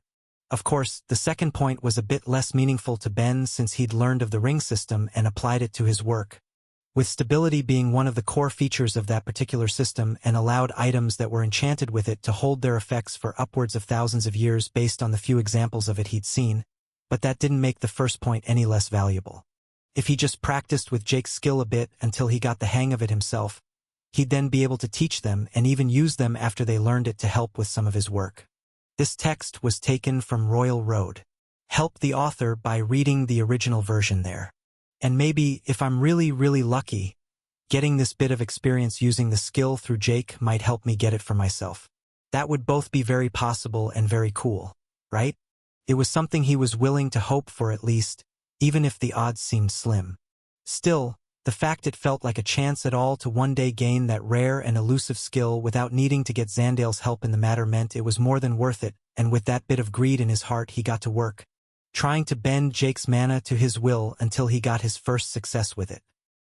He felt the knife he'd made begin to heat up as the blade got some of Jake's fire magic bestowed on it, and the success was enough to motivate him all of the more as he made new things to test on while the others practiced, seeing what of the endless options Jake held from all he could apply thanks to the man's two skills would work and what wouldn't, feeling different things stick or fail, and from there, doing his best to figure out how to make the different failures work in a way he'd be satisfied with as the hours wore on and his comfort grew while his goal slowly changed from learning enough that he might help the other two figure out how to use and apply that magic to trying to figure out how he'd personally take advantage of that magic, finding an option he couldn't resist as he did. The 20 spatial rings on his fingers were all masterpieces given that they were items unlike anything else that had existed in the world before that point and at the stage he was at. The fact that each one held 2 cubic meters of space for items was already incredible, but it was a volume that would only grow with that new power applied, so taking some of the pile he'd used Jake to materialize on that first day together and the day prior as well, he shaped them into new rings before getting him to bestow on them, finally taking them into his own hands to add what enchantments he could. with the results being incredible. Each of them was ranked as high legendary items, but that was practically irrelevant when compared against how they each turned out, with the volume the new rings could hold increasing by a factor of 10. As he transferred items from his old rings to his new, he was left wondering just how he'd use all of that new space, but that question was one he could take any amount of time to mull over. While he had Jake to do it, he upgraded all of his old rings from there and made new ones beyond it, needing some to give away to friends for the convenience they'd bring, while others would be kept as backups to be used. It was only as he was finishing up and he was left asking just what else he might be able to do with the skill that a solution appeared in his thoughts to a different problem he'd had, only needing the time to do it. Time that would need to wait the following day. Training the two in their magics while interacting with the rest in the shop to whatever degree he'd needed to had taken up enough of their time that it was time to call that one to its end, with dreams of just what he'd be able to accomplish the following day dancing in his head the entire way home. With the new day came new lessons, as Jake and Thera's split minds were put to work. Both of them were materializing and both of them were enchanting, with learning both the enchanting modifier he'd found within the archive as well as a few of the mana modifiers discovered within the two great spells he'd been studying being the priority for that day, but on top of it from there, he was now also getting them to learn to bestow, with one in particular feeling free with their complaints. Ben. Buddy, I know I asked for something different, but I meant instead of enchanting, not on top of it. You'll thank me when you get your level. I really won't. Okay. You'll thank me when I take you with me when I challenge Craftsman's Tower later. Wait, what? So you're doing it in the end? Yeah, and luckily for you, you make it to the list of people it might make sense to bring along, so since I'm going to be doing my best to get you another free level after this one. Focus a bit before I make something that will make you. That small bit of motivation actually managed to get him what he wanted, with Jake showing a renewed level of effort that Ben hoped would last at least the day. He meant it though, it made sense to bring him.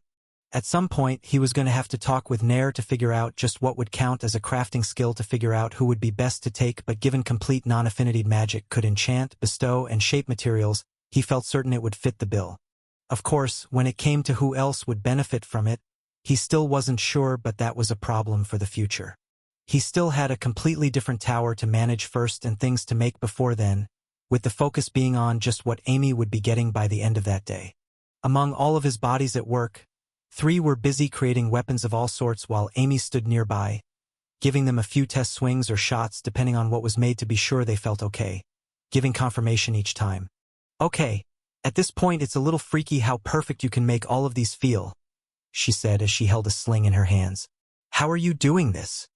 It's called being a master craftsman. I'm just that good, and since these all seem to be working, it's time to start handing off some of these to my real body. Another Ben came over to where the 3 were making, dragging certain items to the original where he'd be able to use his magic, adding the enchantments each one needed and whispering to the items before putting them away into a ring, leaving the workspace a constant flow of making and movement with all there was going on within it as the project slowly progressed further. The goal was to ensure that each item that went into the ring would be ranked as at least lower legendary. A challenge that still managed to be hard enough that a few things needed to be remade after the applied enchantments failed to push them to that level, but all in all it was easier than it had any right to be to pull off by that point in his skill. His trifecta of unending crafting, divine enchanting, and deep connection worked in perfect harmony to create masterpieces, with his mind skills only helping him succeed as the hours wore on until before he knew it. Everything he'd wanted to store within it was done, leaving only the ring itself to finish. A goal that, in one way, made for one of the more interesting parts of that project. All of the spatial rings he'd made already had a bit of a mental element to them, letting the user know what they stored, but he was trying to build upon that with other skills he held within his status, incorporating aspects of both his crafting and enchanting as well before it was finished, leaving only to test it in the end. If you encounter this story on Amazon, note that it's taken without permission from the author. Report it. Feeling a smile touch his lips from the levels, it only grew as he felt the additional effect the ring was supposed to hold work, with the back of his mind filling with not only the physical items the ring contained but with bits of detail for all of them that was being provided by the system thanks to the analysis-like aspects of his crafting skills. It was a design that had been created to make it even easier for Amy to pull whatever item she'd need to when the time came, with each item having their own particular mark to make pulling the correct one at any given time easier than if it was left to trying to mentally extract the single form she'd be looking for and feeling satisfied with the results. He tossed it over to her, watching as she tilted her head at it. You know, I'm not sure how I should feel about the fact that I've gotten more than a few rings from you by this point and not one from Jake. Well, you'll keenly notice I make sure any I give you aren't sized to your ring finger, so try to push the point on him if you need to.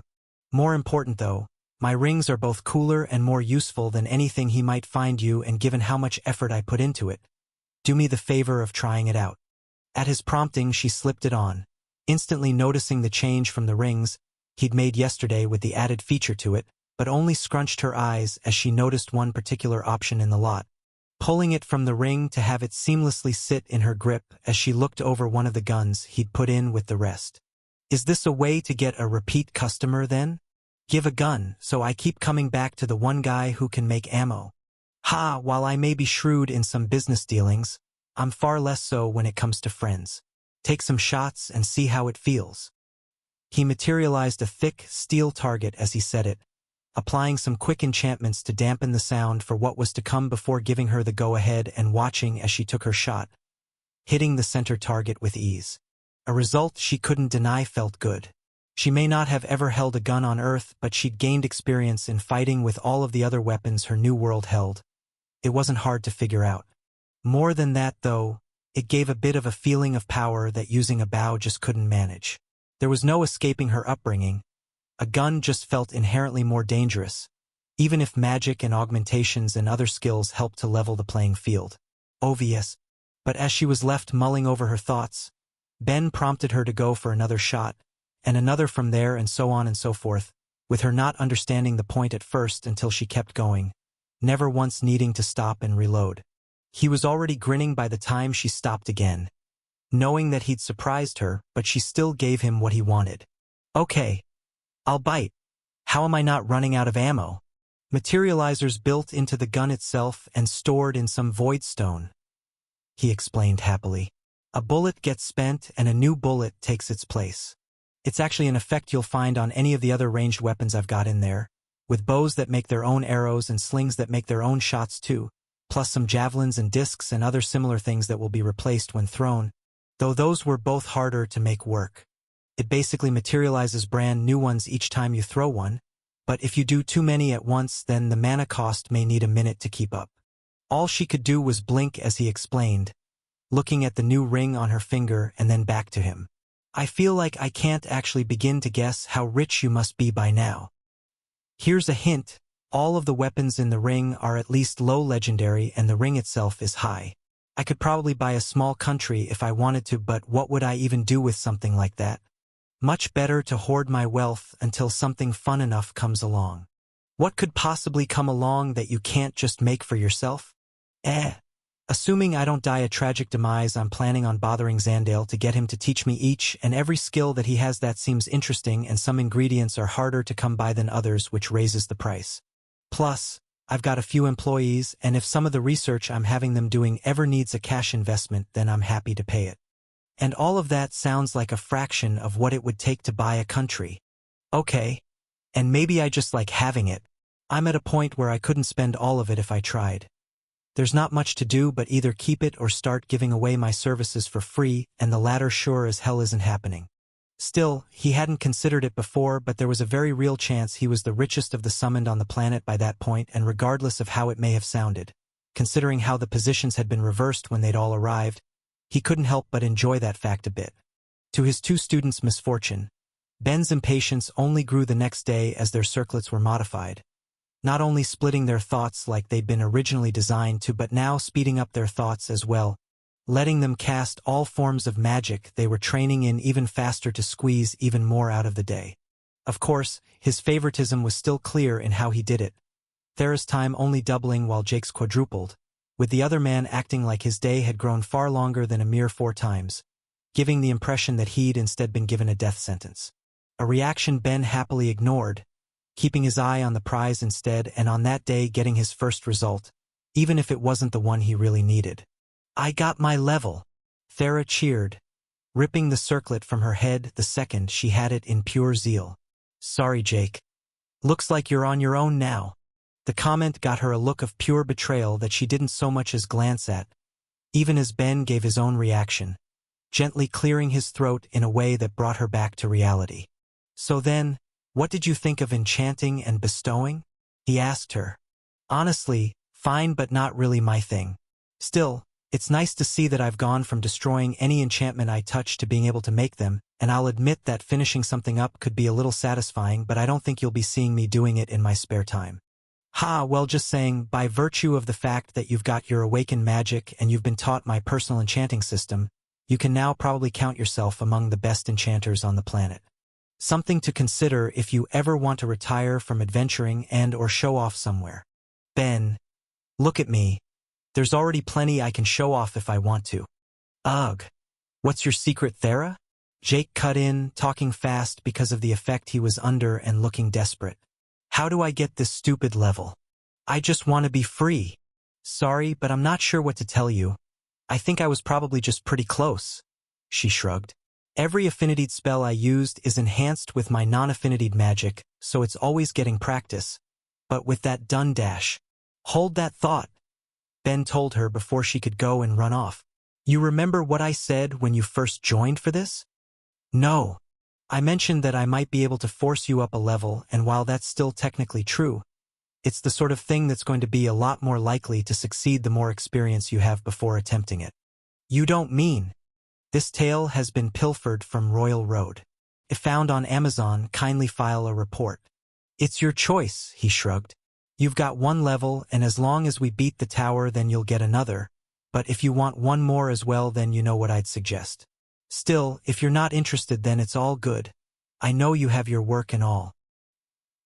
The comment left her weighing two things she really didn't want to do.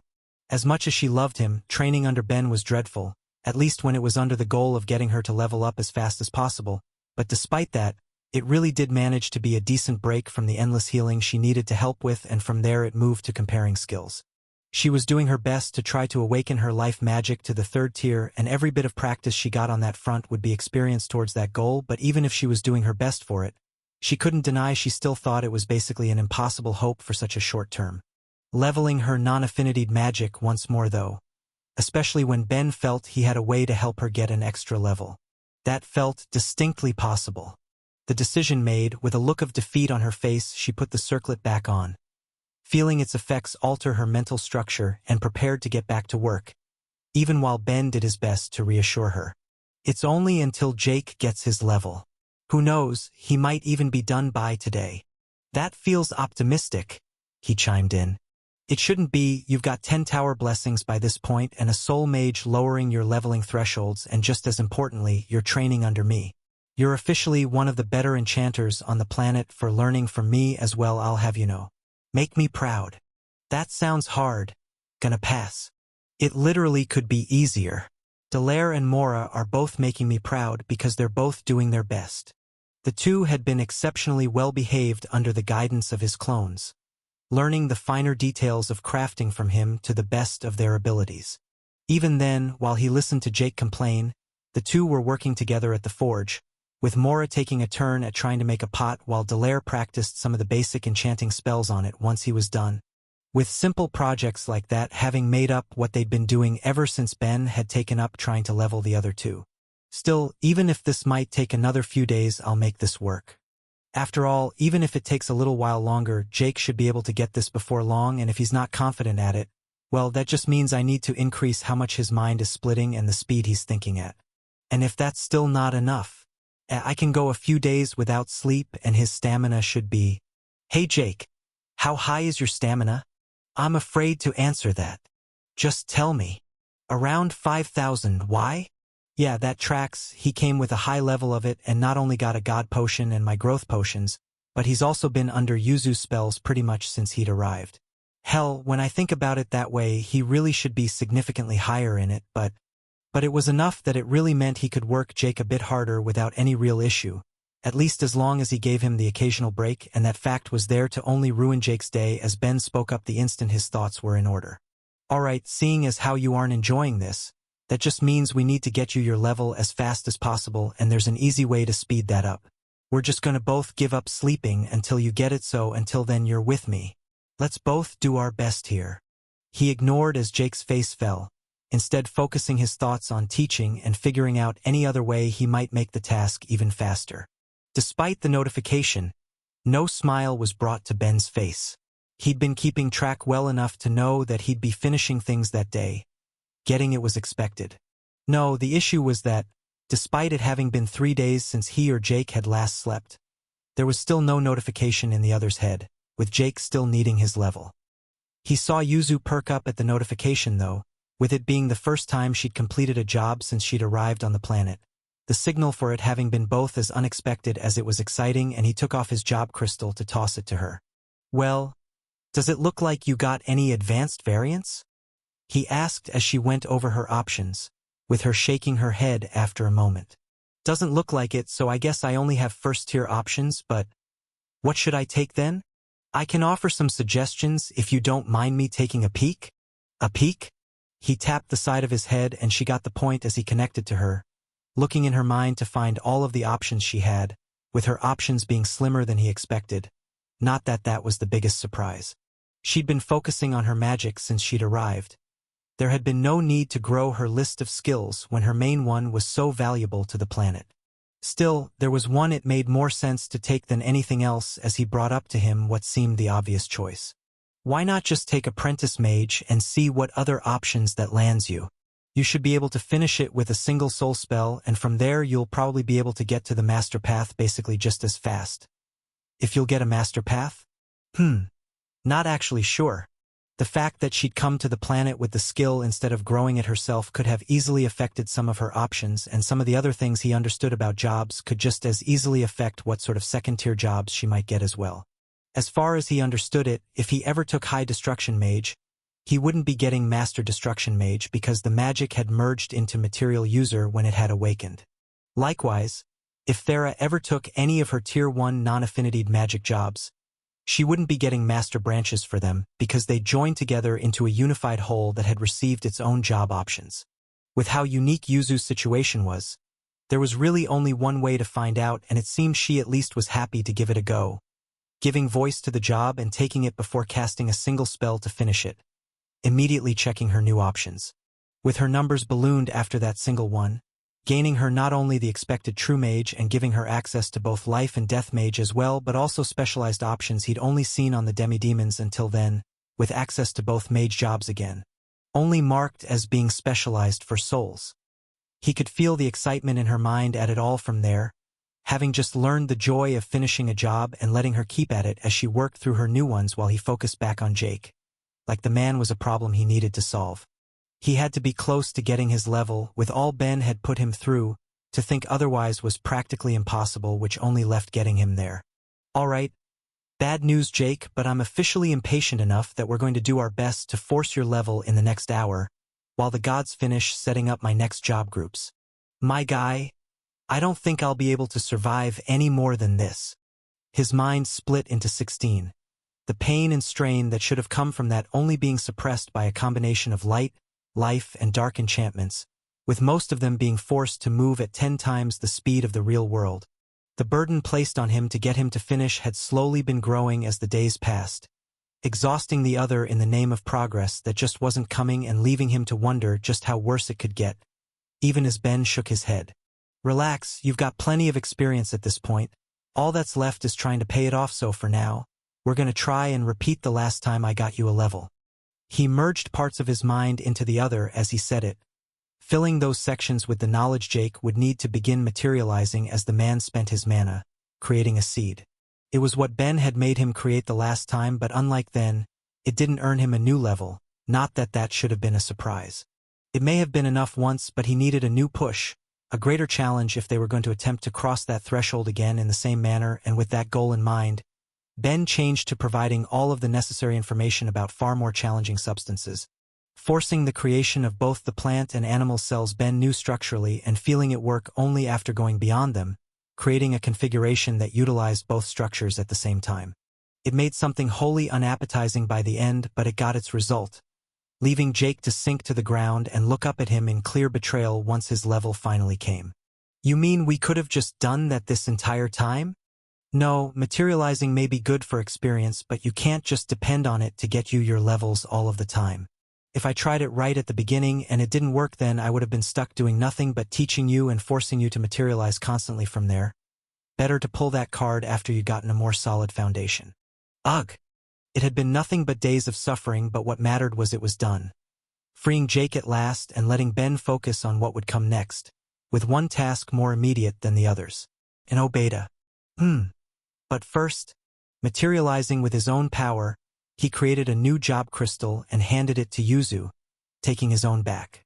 In that short time, she'd worked through all of her lower mage jobs, leaving only the high ones to go through left before finding out what in the way of second-tier options she'd get, but he couldn't leave her with his crystal forever, and she seemed grateful enough to get her own. Thanks. I think I see why you enjoy rushing through these so much. Ha, it feels good to progress, doesn't it? But now that we're all done, that means we can move on. You guys go tell Vasta that we're all set to go out tomorrow. This content has been misappropriated from Royal Road. Report any instances of this story if found elsewhere. Or you could give me just one single day to relax before we throw ourselves at a new tower? Jake begged, leaving Ben to pause before ultimately giving in. Fine.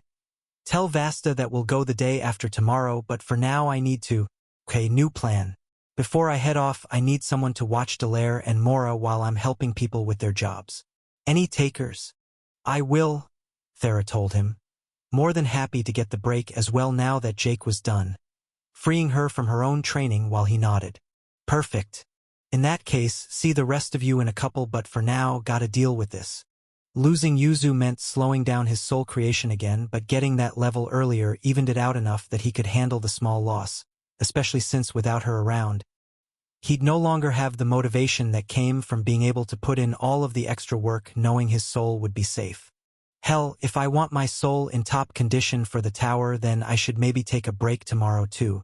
MMH, maybe just go a bit easier than I usually would. I don't need to overfill my soul at all. I can just make what my normal pool can create, that should be plenty. Okay, plan made, that leaves the only question being just what jobs I'm going to take now. Available jobs. Trap user. Craftsman alchemy path. Craftsman artistic path. Craftsman blacksmith path. Craftsman cooking path. Craftsman stonecrafts path. Craftsman sewing path. A mathematician. A high tank. A high marksman. A high destruction mage. Beginner puppeteer. Holy adversary. Title master. A multiversal material mage. Outsider. Body user. Assassin. Cycler. A beginner dancer. Entrée. A king of intelligence. Soul creator. Beneficiary. A god-defiling gardener. Expert. Master actualizer. No new ones. Huh? Oh well, it would be kind of nice to get this list a little more manageable. As for what to take though, he was still thinking about it, he couldn't help it. He was going for his more unusual jobs, but he couldn't guess what most of them would give him in the first place, leaving him to practically hope at what might be good, or at least interesting to take if he wasn't going to go for any of his more obvious choices. Screw it, awakening sacrilege is a goal, and there's at least one job there that will give me bonuses to it. Who knows, maybe that will finally be the one to push me over the edge. I'm taking Holy Adversary. Whatever, good enough. It's not like I actually expected it to be enough to awaken my sacrilege anyway. With that tiny bit of hope crushed though, he rushed through it until he got the notification telling him it was done, letting him move on to his next choice as he considered a few that sounded interesting before ultimately going for one that held his curiosity, with whatever outcome out would bring left as a mystery to him. Title Master. Okay, that's a new one. No bonuses to anything, but instead just strengthening the effects of something he already held. A system notification he was sure he was the first to ever hear that didn't feel nearly as disappointing as he'd expected. Sure, it wasn't the bonuses he loved that were constantly letting him grow even higher, but it was interesting, and just as importantly, would likely still improve the growth rates of skills he cared about. All of his enemy titles were giving him bonuses to his sacrilege along with the ones he'd gained when killing the forbidden gods, and his very first title, Apostle of Myriad, should have been giving bonuses to connect as well. On top of that, He had ones like his skill learner that let him learn more uncommon skills and awakener that both helped him awaken others as well as awaken his own skills to the second tier, and those were just the most obviously useful ones. He was sure all of his destined holder titles would play their part too, with one in particular almost certainly being responsible for getting him his actualization and hive mind levels there, and he also held such interesting ones as Destroyer of Worlds and Creator of Life. Yeah, screw it, no matter how some of them look, they're all useful enough that strengthening their effects to any degree is a win. In that case, it just leaves what I should take for the next one. Once it was done, he joined his last group, finding a single adventurer there left waiting, with the woman's memories telling him that the rest of her party was entirely aquatic along with the third tier she'd brought in to ensure that side of the word benefited from some of the growth he could provide as well. Something he was expecting to do more of as well as he slowly made his way through all of the highest-leveled skill holders on the terrestrial side of the planet, but not an immediate concern as he focused on his last choice and what he'd be working through for at least a few more days himself before it was time to change again, taking his final option for the day. Oh, what the hell, that one sounds like it might be something useful. I'll take beneficiary. Okay, that's a bit of a letdown. 2 jobs with no attribute bonuses was a lot more than he'd been expecting, and the only level for the last one going towards raising his least desired skill felt like just an extra kick in the teeth. All he could do was tell himself that it might be giving bonuses to some of the many skills he'd either already raised or else the ones that would be hard to. I mean, my inclinations, along with Defiler of Ambrosia and my modifier compatibility all probably count as growth skills, right? My enhancements, too. This is definitely going to do more for me than just make me tastier, right? It was what he told himself at least, but it couldn't help but end things on a bit of a sour note, leaving him nothing else but to go back now that he was done. Returning to the shop, the kids were still at work while Thera watched from the side, wearing a subtle but complicated look that the other two didn't spot as he made his way over to her, catching her eye. So, how did that go? Mostly fine. I'll tell you about it later, but what's going on with you right now? Something wrong. Ugh. Just realizing what an absolutely awful guardian I am. She groaned as she slumped over, resting her head on Ben's shoulder. Why, what's going on? We're going to be going away for at least a day, maybe more. Yeah, and that means we need to find Mora a babysitter. Right? Let's see. I guess Sonia might be out. She has her work, and this would be a little last minute to spring it on her, but what about your parents? Ben suggested. That way Lux and Funa will both be around too. They'll probably be able to look after him pretty well, all things considered. I'd rather not use them as our first choice. He's never met them before, and I have no clue how they're going to react to the birth of a whole new type of spirit, and I know they need to meet eventually, but I really want to talk to them first and then actually be there for when everyone meets just in case I need to clear the air like I did when they met Insha, and as far as introductions go, leaving him with them for a couple days is going to be a lot.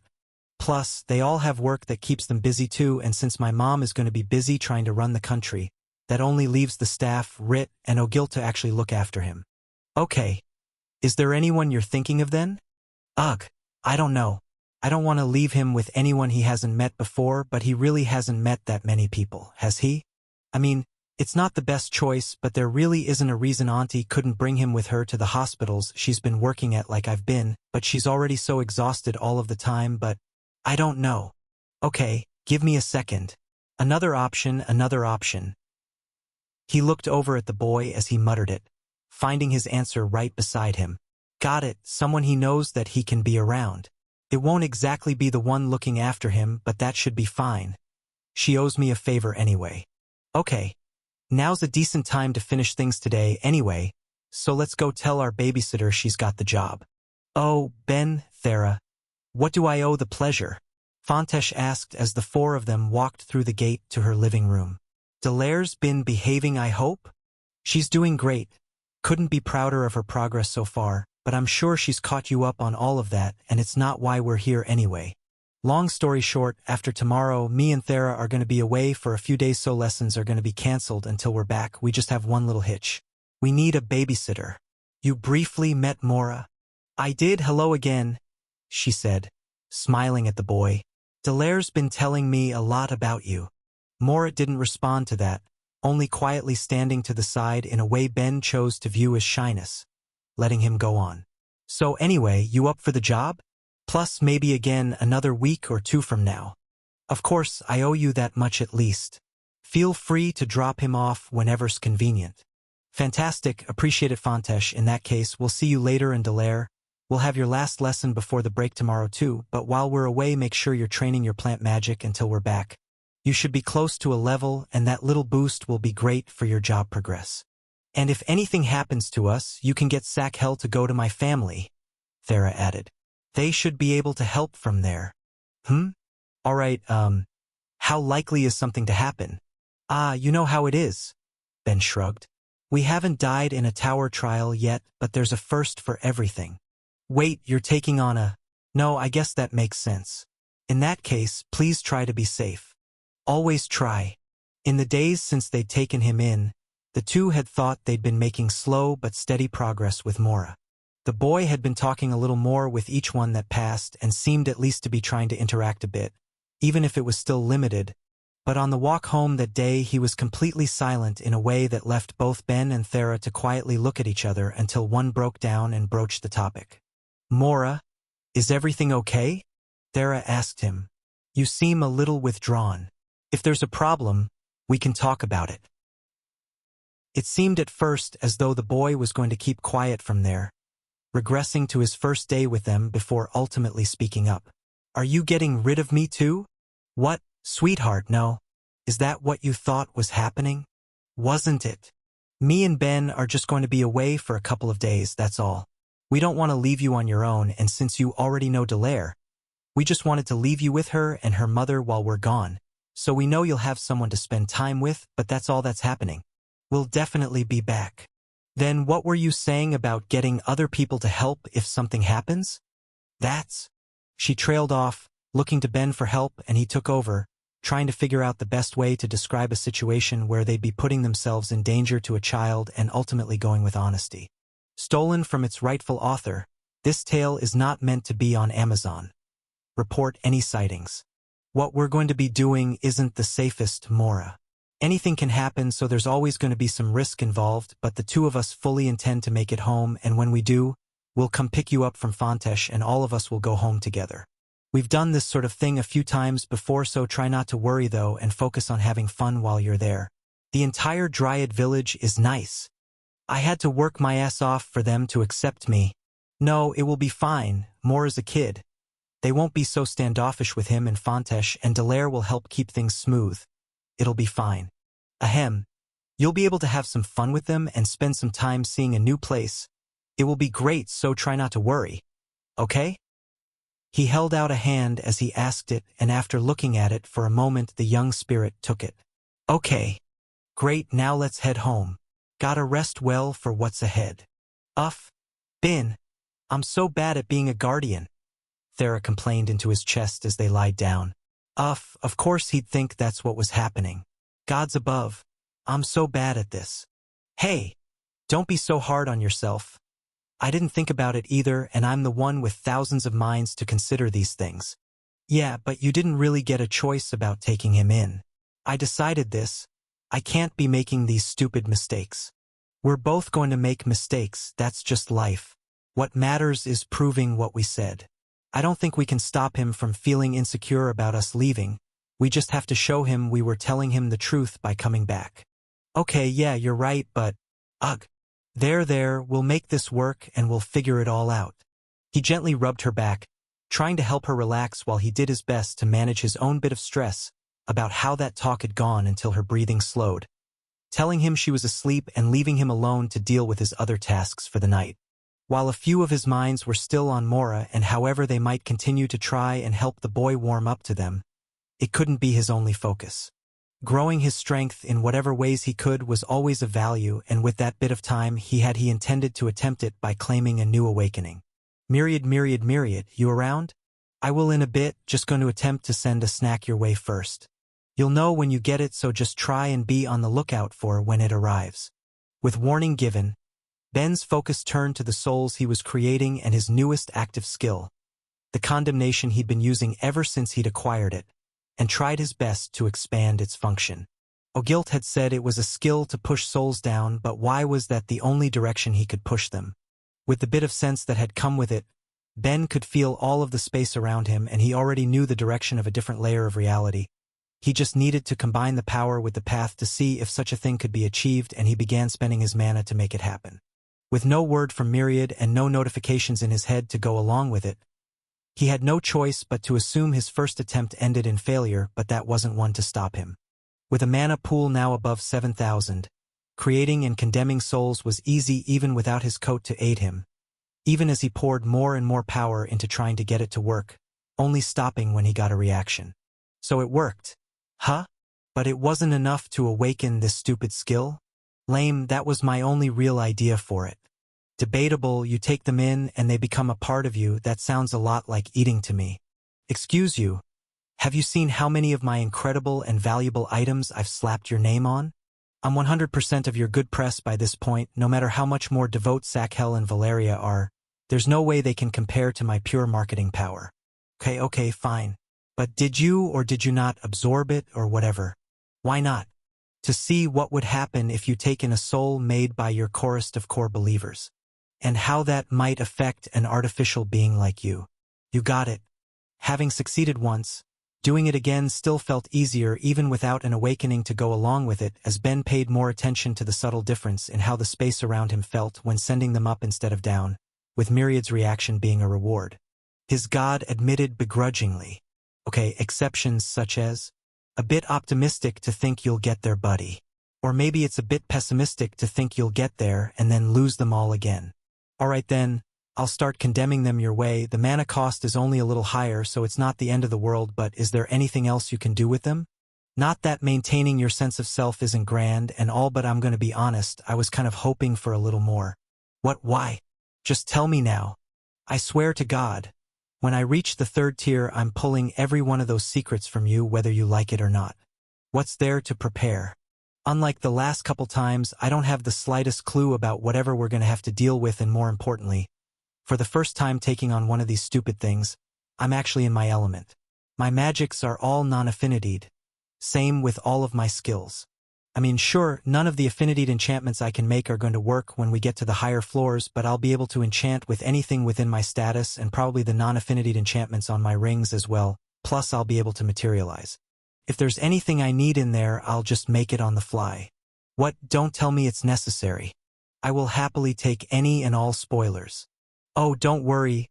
I'm never forgetting that. Still good and traumatized from my time in Galwaxes. Myriad sighed. Excuse you, I have it on the highest authority that Craftsman's Tower doesn't kill people, meaning I'm probably ending on my safest note. I mean, if it comes down to it, I'm gonna challenge another if I really need to.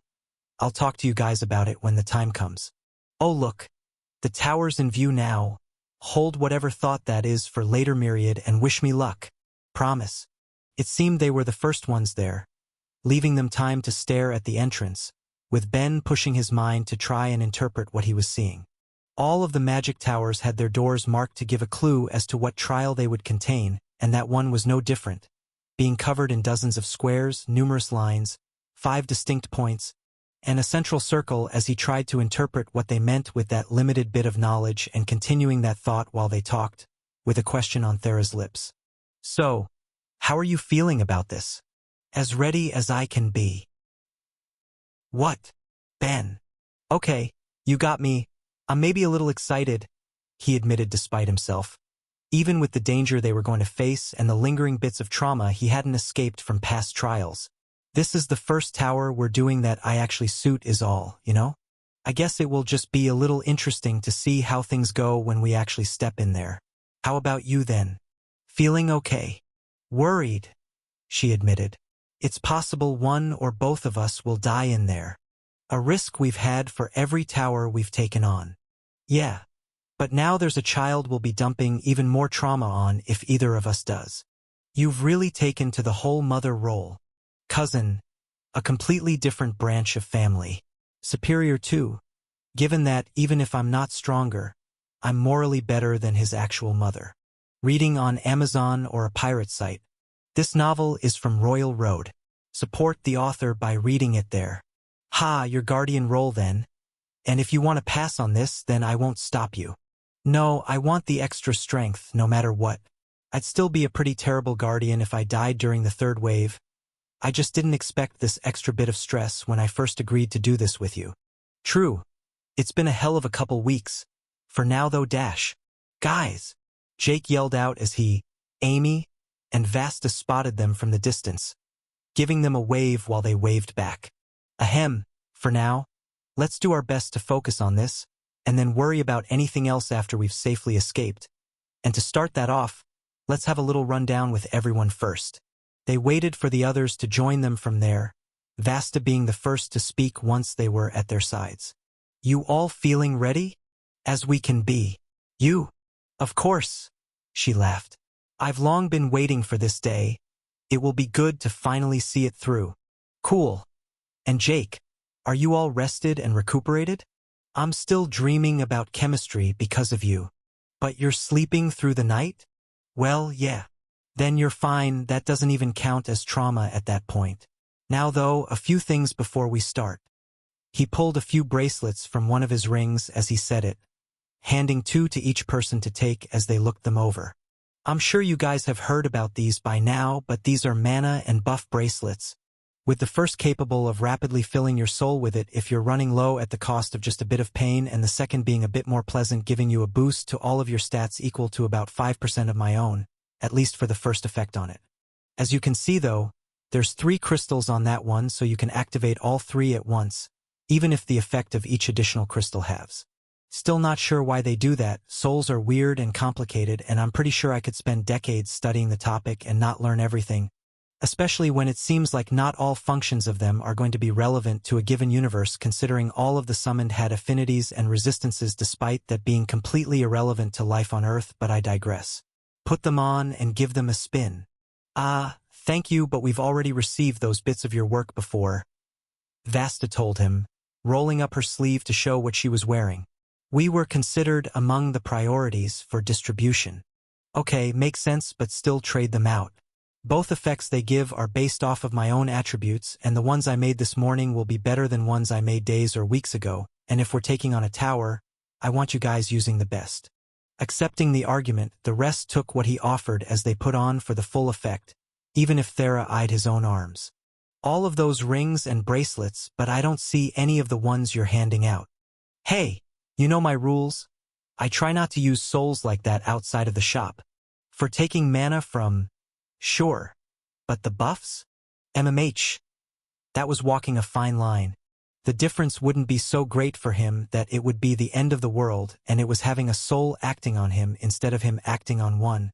But it was still a crutch he couldn't depend on if he was going to have to try and face off against what was going to be the most powerful god in the galaxy. But I don't really want to have that discussion with everyone right now, and it looks like if I don't then they're going to force the issue. Whatever.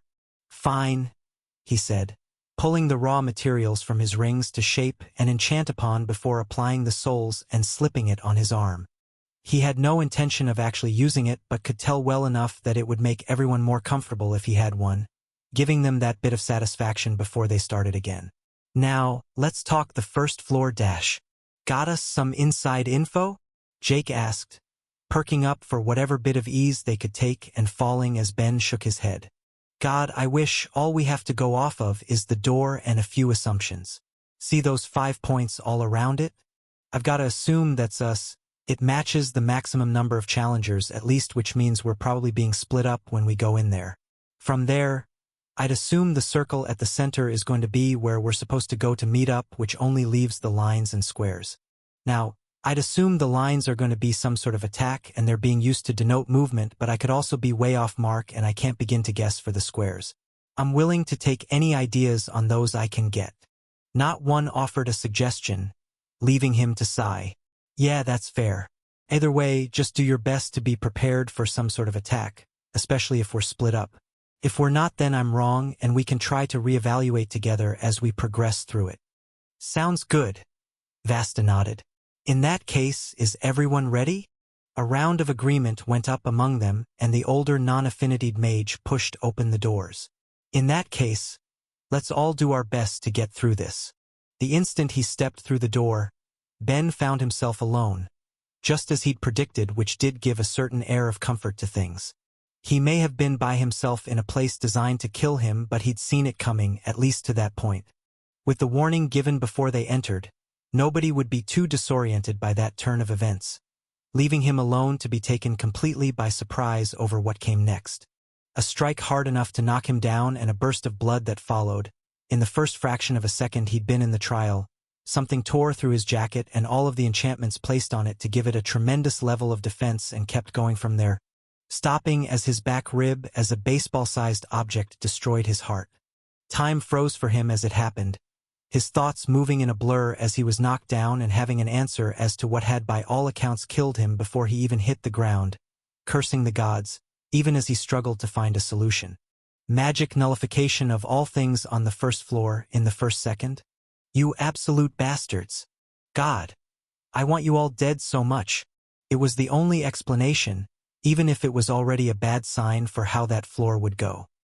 He may not have been wearing the Church of Myriad, but the defensive enchantments he'd placed on his new jacket should have been able to stop any regular attack, not shoot right through both them and the better part of his flesh, leaving only the question of how he was possibly supposed to survive that in the time he had left.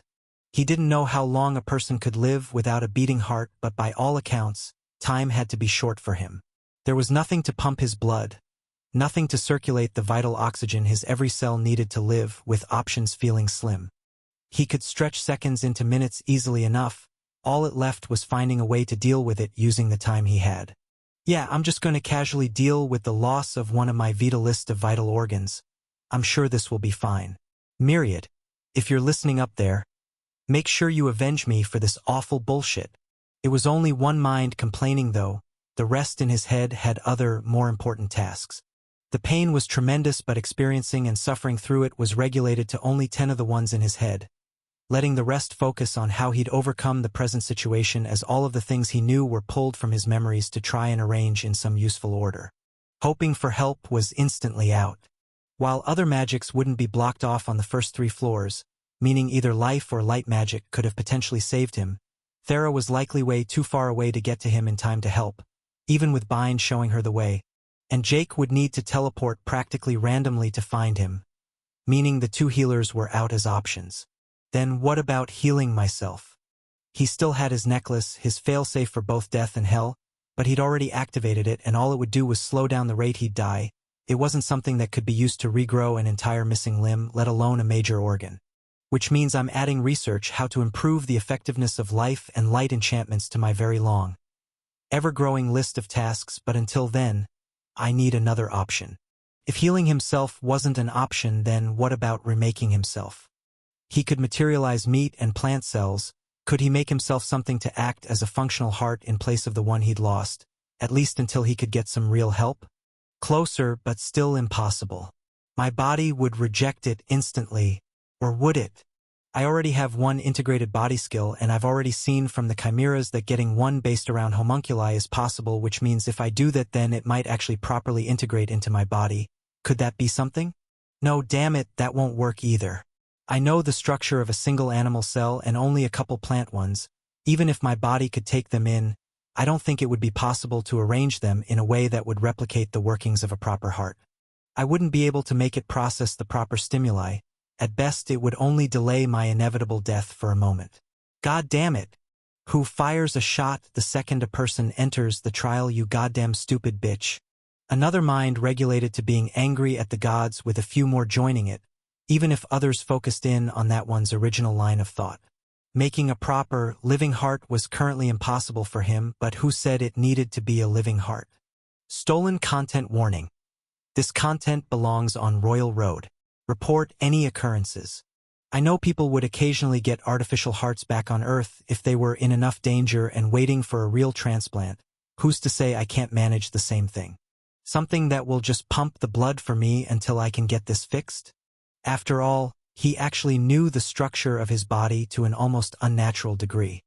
He'd been disassembled in the Life Tower, and with deep connection, he'd been able to see through the eyes of others who'd looked at him, both in there and beyond. Thera, the occasional light, life, and death spirit that would hang around her, and even both Lux and Vividus themselves when he'd been around either of them to train his skill a bit against their particularly alien and powerful minds or get some healing. He may not have known how he was built on a biological level but on a purely structural one. That was easy, which left him with a potential path forward and bringing the new question of how he'd actually pull it off. He could tell that whatever had struck him had disappeared out of his flesh, either being teleported away if it was a true piece of matter or else collapsing if it was the structure of a spell, but that left him to take stock of himself the best he could, finding the results far from pleasant as he did his best to do a mental evaluation based on the pain he was in. The front of the ribs had been destroyed as they passed through them, but it looked as though the back had been left practically untouched, with whatever caused the damage vanishing before they could do any harm going out too. A small blessing, but one that didn't extend to the damage sustained. Blunt force trauma wasn't some simple thing. Having a ball pass through his flesh was likely worse than having a knife with the way the damage would present itself. There were no clean cuts, only tears and a crushed pulp of meat and bone fragments left in its place. Not the sort of thing he could use as a foundation when trying to make himself an artificial organ. Meaning if he was going to do it, he needed to clean it up first. Nope, don't like that option. Think of another one. Think of another one. Come on, brain, what's the point of having so much raw intelligence if I can't think of another one? Ugh. Fine. Stupid no-good gods and their stupid trials, and how the hell am I always treated like the bad guy when they make shit like this? God damn it. When I get out of here, I'm doing whatever I need to awaken my sacrilege. A new mind lost to focus on hating the gods of that world while the rest did what they had to. If the wound as he had it was too messy, then that just meant he'd need to clean it up to the best of his abilities, and to do that, a lump of steel was pulled from one of his rings, its shape taking on the form of a hollow cylinder with a razor's edge, and before he could lose another microsecond to his anger and hesitation, he plunged the metal into his chest, strengthening it to cut away the damage that first attack had caused and reshaping it as it reached the correct depth to scoop away what had remained of his heart and ribs, regulating 10 more minds to deal with the additional pain, all of them giving cries about when he'd finally gained pain resistance as a skill.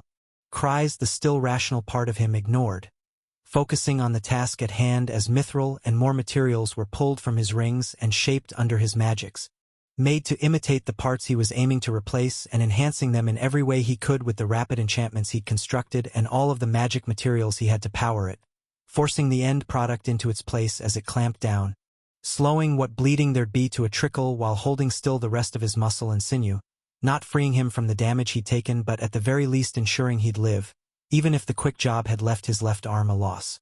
Too much in that area was damaged beyond his means to be able to use it. But I'll live for now, he sighed to himself. Now to just survive this and then go get myself a new heart. His minds were still swarming, ideas connecting to one another in a constant flood of connections with one made in particular at the thought, nearly making him yell out. No, I'm not doing that. That's absolutely insane. It was what he told himself at least, but through the denial, something different within his subconscious mind instead sent an appeal. His desire for power and strength and how, no matter how insane it might have been, losing his heart could potentially act as a new path to both if he was only willing to take a risk and experiment a bit. Damn it, fine, I have plenty of time to think about it. I just need to survive this first. The trial had already fired one deadly shot. He just needed to get through whatever would come for him next. He forced himself up, his guard unable to be raised any higher than it already was as he took his first real look around, not just for any new attacks but to get a lay of the land, taking in all he saw. It was an empty, white space, one that looked like it went on forever with the only thing it obviously contained being hundreds of square pillars jutting up into the sky within his immediate line of sight, all of them gently gliding and moving about in a way that was constantly obstructing his vision of anything that might come his direction, but no more attacks to be seen, at least not yet. But then, who says they'll be coming head-on? He muttered, looking behind him and finding a long, almost straight wall, with a curve so gentle it would have been easy enough for anyone without the eye for it to miss, telling him that they were at least contained without the risk of someone going backwards, giving no option but to go in. But while the attack came from in front of me, there's no reason to assume that they aren't fired from the wall, nor that I won't be shot at from behind once I start going in there. It was the exact sort of scenario where having clairvoyance would have been ideal, but even if it wouldn't be perfect, it wasn't like he didn't have options to fall back on himself, with mana to be spent as he materialized a few small mirrors and kept them suspended in the air around him, giving him a constant view of his back as he started to move forward, going to the closest pillar. Like everything around him, it looked white, but on closer examination, that was because the structure itself was translucent, making what shone through the other side of it indistinct and fuzzy. Another way to obscure attacks then, he thought as he knocked on it with his one good arm. But the pillars, these are definitely mana constructs. If there's a bunch of magic nullifying attacks flying around, then aren't these going to break pretty fast? Unless they were built to be immune to them? MMH not liking this, let's get going already. Despite the pain and injury, with the way he was constantly swearing at every god that world held in his thoughts, he was getting the full benefits of his ill intent, the skill buffing his attributes significantly and letting him race through that floor of the trial as he started to move, watching the pillars pass in a flash and only stopping when he saw something else zip by him. It was the only thing that had any color in that white world, appearing as a bright red, and as he examined it while it passed a few feet from his head, the world froze in the face of his thoughts. This novel's true home is a different platform. Support the author by finding it there. The most immediately obvious aspects were that no matter how fast it was moving, it wasn't more than he could react to, and even more importantly, it wasn't invisible, with those 2 points combining to a single fact. If it had been within his line of sight before he'd been hit, he should have been able to react to it. Which means the millisecond I came into this stupid place, it had to already have been right at my chest, which is why I didn't see it, and how the hell was I supposed to ever defend against a stupid surprise attack like that, you stupid no good bastard goddamn bitch. Another mind lost to being angry at the gods, while the ones he had left instead continued their examination of the ball that was trapped in his frame of reference. He'd been correct about the size, it seemed, being about as big as a fist, and leaving only the question of what he'd be able to do about it from there, with the first option that presented itself feeling the most likely. While it may have been made to nullify magic attacks, and despite the empty nature of the floor he found himself on, he could pull off something far more physical, and he materialized a metal pellet to test it, shooting it at the red ball and watching as it disappeared under the power of his blow. That was easy. That was so easy. Oh my god. Why was there one literally right in front of me the second I got in here? I hate this stupid planet so. With a simple solution for dealing with them, getting through the rest was going to be a breeze though, despite the growing cacophony in his head only ever becoming louder as he did his best to control his more vindictive thoughts. While he had his blind spots that were admittedly going to be at a small risk, even with his best efforts, it was all something he could manage and let him continue on through with confidence, moving through the floor until he saw something else to make him pause after only a few minutes more. A pillar missing one of its 4 sides. Okay, I get what's happening here. The pillars don't just obstruct us, they also protect us to an extent, and when they get hit the protection ends.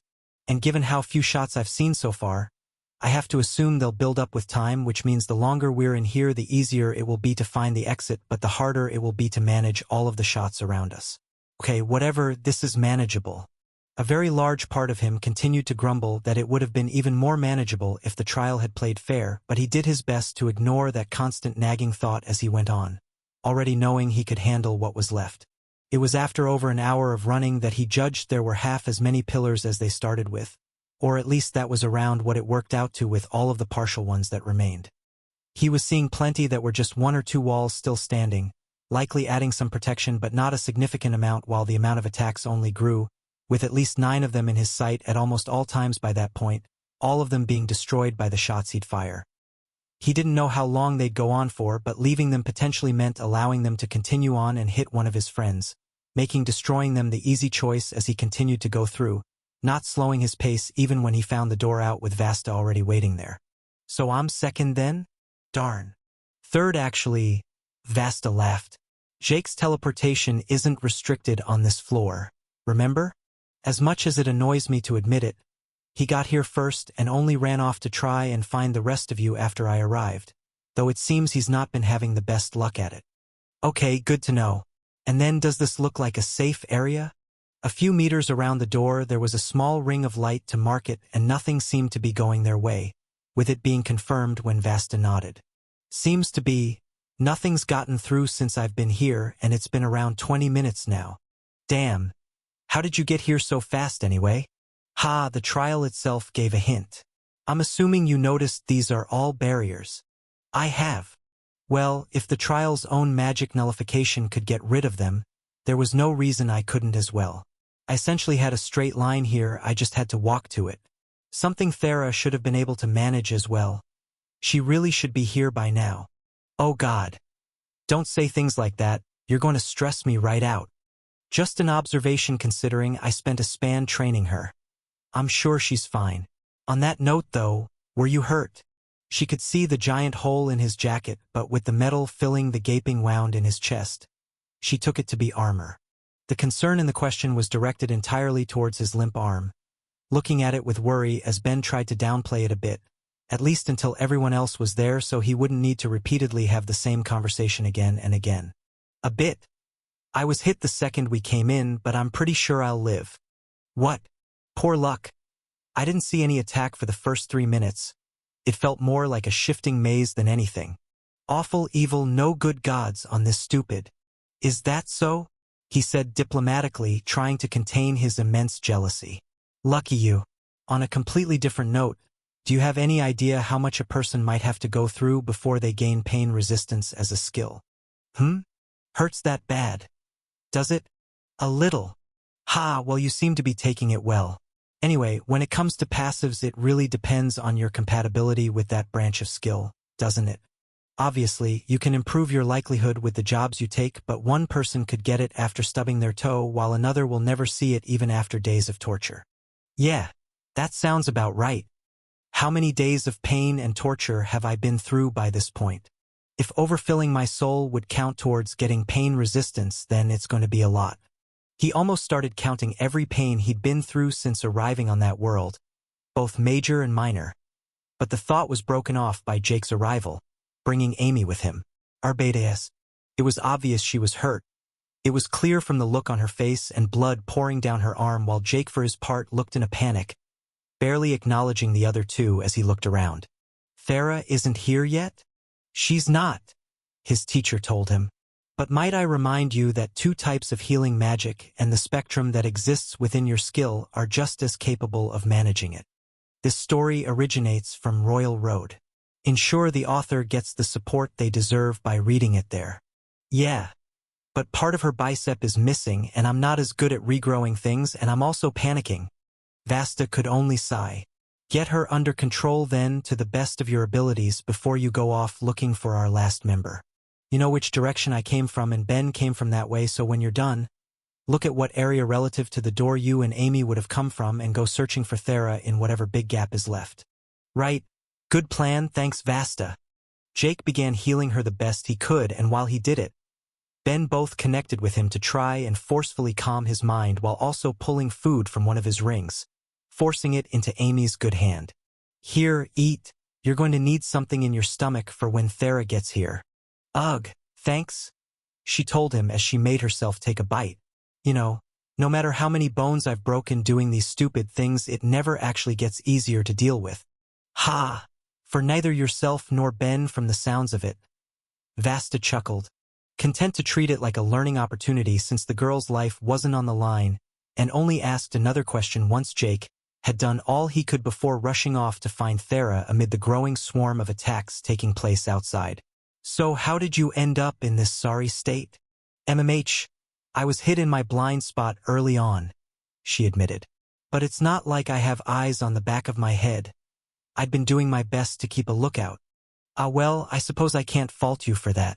Taking on a tower with only augmentations is certainly going to carry more risk than a proper magic. All the more so when even the gods hadn't seen an example of a non-affinitied one until you arrived. Gee, thanks, Amy muttered, more concerned about her arm than whatever reassurance Vasta was trying to give before a new portal opened at their side, bringing both Jake and Thera through, with her obvious safety being a load off of Ben's mind. And what took you so long then? Vasta asked, resuming her role as her teacher in a way that made Thera straighten up. I still struggle with clairvoyance, so trying to make sure I was aware of attacks at my back slowed me down until I realized that having 4 layers of barrier up around me was enough to be sure nothing would get through. And did you not notice the attacks were breaking the pillars? I did. But it didn't occur to you that you'd be able to nullify them yourself. leaving only a straight line to go through? Thera blinked as Vasta said it, taking a moment to mentally yell at herself before answering. No, I completely failed to consider that. Well, it's always important to consider dash. Lessons later, maybe. Amy is still hurt, Jake yelled, pulling their attention back to the place he thought mattered while his teacher nodded. Fine, I suppose we can deal with that first, and with all of us here it looks like the door will open now. I suppose if any of us died it would have accounted for that, but at the same time, what a depressing way to learn our numbers have diminished. Fun musing. I'd still like my girlfriend healed, please. Coming? Thera told them as she made her way over, inspecting the wound as they went through before she began healing the other woman. Wow! This really tore through you with a lot of force, Thera muttered after getting to work, watching flesh grow and rebuild itself under her power. But lucky you, I have loads of experience healing one particular human at this point. This is easy. That other human has an injury as well, Vasta chimed in, with Thera nodding. Yeah, I see his limp arm. Dislocated, I'm assuming? An easy fix. I'll get to you in a moment when I'm done here. Ben. Oh, take your time, he told her. Not sure if he was ready for the reaction the actual severity of his injury was going to cause and happy to put it off just a little longer until all too soon. His girlfriend nodded at her current patient. Done and good as new.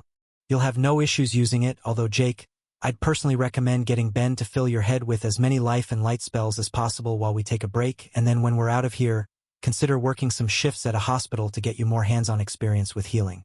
If you couldn't fix this, then you need the practice. Yeah. Okay, I'll do that, he agreed, his love for Amy trumping his desire to avoid Ben's mind ever again, while Ben for his part had a different take on the suggestion. Are you just trying to get another awakened healer working? I can be doing multiple things at once. It's a good suggestion no matter what the underlying goal might be. Now let me get at your arm instead of calling me out. If it's just dislocated, then it's an easy fix. She stepped forward and he stepped back, getting a funny look while he returned it with an uncomfortable chuckle. Okay, so see, here's the thing. My arm isn't dislocated. He watched her eyes narrow as he said it, with her catching on from how he was acting that there was something more at play without it being enough to make the other three suspicious. Then what is it, Ben? Okay. Well, you know how some of the gods of this world think I'm a heartless monster? Yes, and they're currently a bit more correct than usual. Ben, as your primary healer, tell me how you're hurt already unless you want to become even more so. Is it appropriate for healers to threaten their patients? I have terrible bedside manners. Now out with it already unless you're going to make me prove I mean it. Okay, fine, just nobody panic.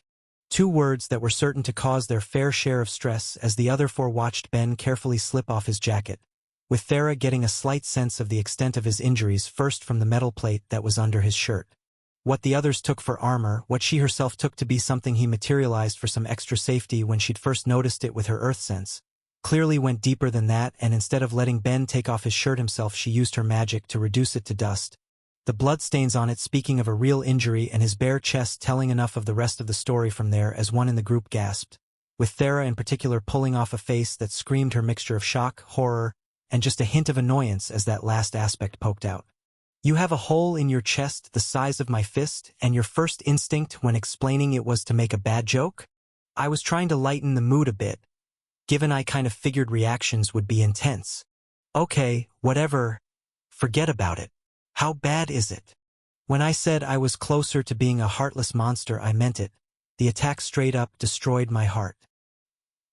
Dude, how the hell are you even still alive?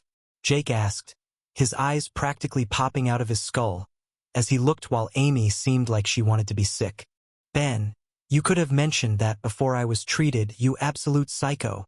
Okay, so first off, there's no need for name-calling. Despite how it looks, I've got myself sorted pretty well. I'll live. Second, I built myself an artificial heart with some of the materials I have on hand.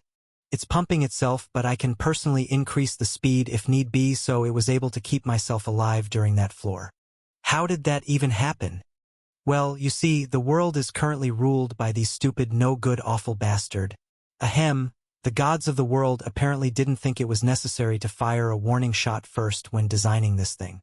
As soon as I stepped through the door, it was already in my blind spot. I didn't notice the attack until it was tearing its way through me. Considering how easy it was for me to deal with the trial otherwise, needless to say, I'm a little peeved. A little was putting it mildly. He was reaching a point where he could no longer allow more minds to indulge themselves in their anger without actually limiting his mental prowess, giving him no choice but to begin trying to calm a few down while Thera's thoughts were instead focused on how to begin fixing that. Okay, how it happened doesn't matter.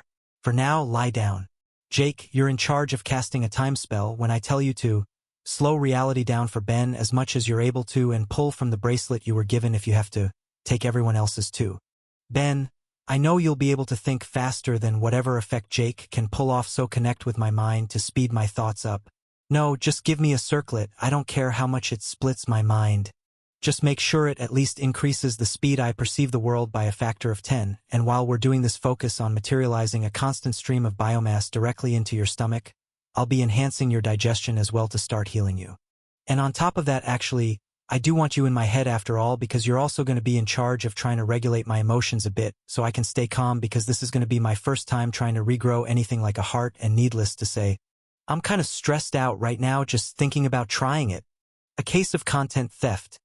This narrative is not rightfully on Amazon. If you spot it, report the violation. Yeah, she's really not going to like what I'm about to tell her. Okay, so here's the thing, and I want you to know I have a very good reason for saying this, and I definitely won't die, but please just heal the muscle damage and ribs. Leave the heart as is. She was grabbing his face as soon as he said that, taking a few deep breaths before looking in his eyes. And why exactly do you want to do something as insane as that? Well, you see, there's something I want to test when it comes to replacing my heart when we get out of here. More stares until she closed her eyes and took another deep breath, trapped in the midst of a growing migraine as she thought she knew where he was going with that. You're going to shove something in there to try and get a new partial body skill, aren't you? You're going to try and become a chimera. He had the very good sense to not mention that he was already technically a chimera, instead focusing on the meat of the question. Not exactly. It's a little complicated, but I'm going to be trying something similar to see if it lands me a bit more power. More stares as the grip on his face began to get painful. Not that she seemed to notice how hard she was squeezing until she ultimately sighed. You are so very stressful to love, you know that? Genuinely, whenever I die isn't going to be a good benchmark for how long half-spirits can live, because each time you do something like this I lose decades. Ahem. Yeah, sorry about that. If what I'm thinking works, though, it will probably be pretty cool. Shockingly, cool doesn't really matter to me right now, but whatever. Take whatever bits of metal you don't want out of you then, and I'll heal what's left. Yeah, you got it. He had the sense not to say more when he fully understood just why she was mad, as part of him questioned if his quest for power was really worth going so far, with a larger part acknowledging that even if it was insane, it was all for the goal of not only his but the world's long-term survival. If what he was thinking would work, then there'd potentially be more than one benefit beyond himself as well. He'd just need to survive to test it.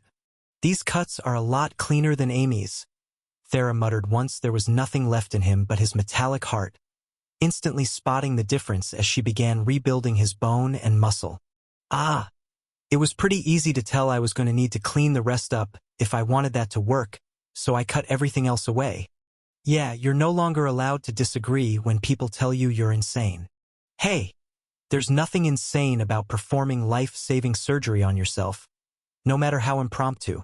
The insane part is not getting it fixed after to. By the sounds of it, experiment on yourself. Yeah, no good argument for that. I wonder if Myriad is screaming about it up there while he watches? If you are Buddy, I want to make it clear that I never would have considered such a thing if you guys hadn't punched a hole in my chest. He was ready for some sort of comeback for that, but with the voice of his god blocked off like it was any time he took on a trial, what he got instead was silence, at least from his cube.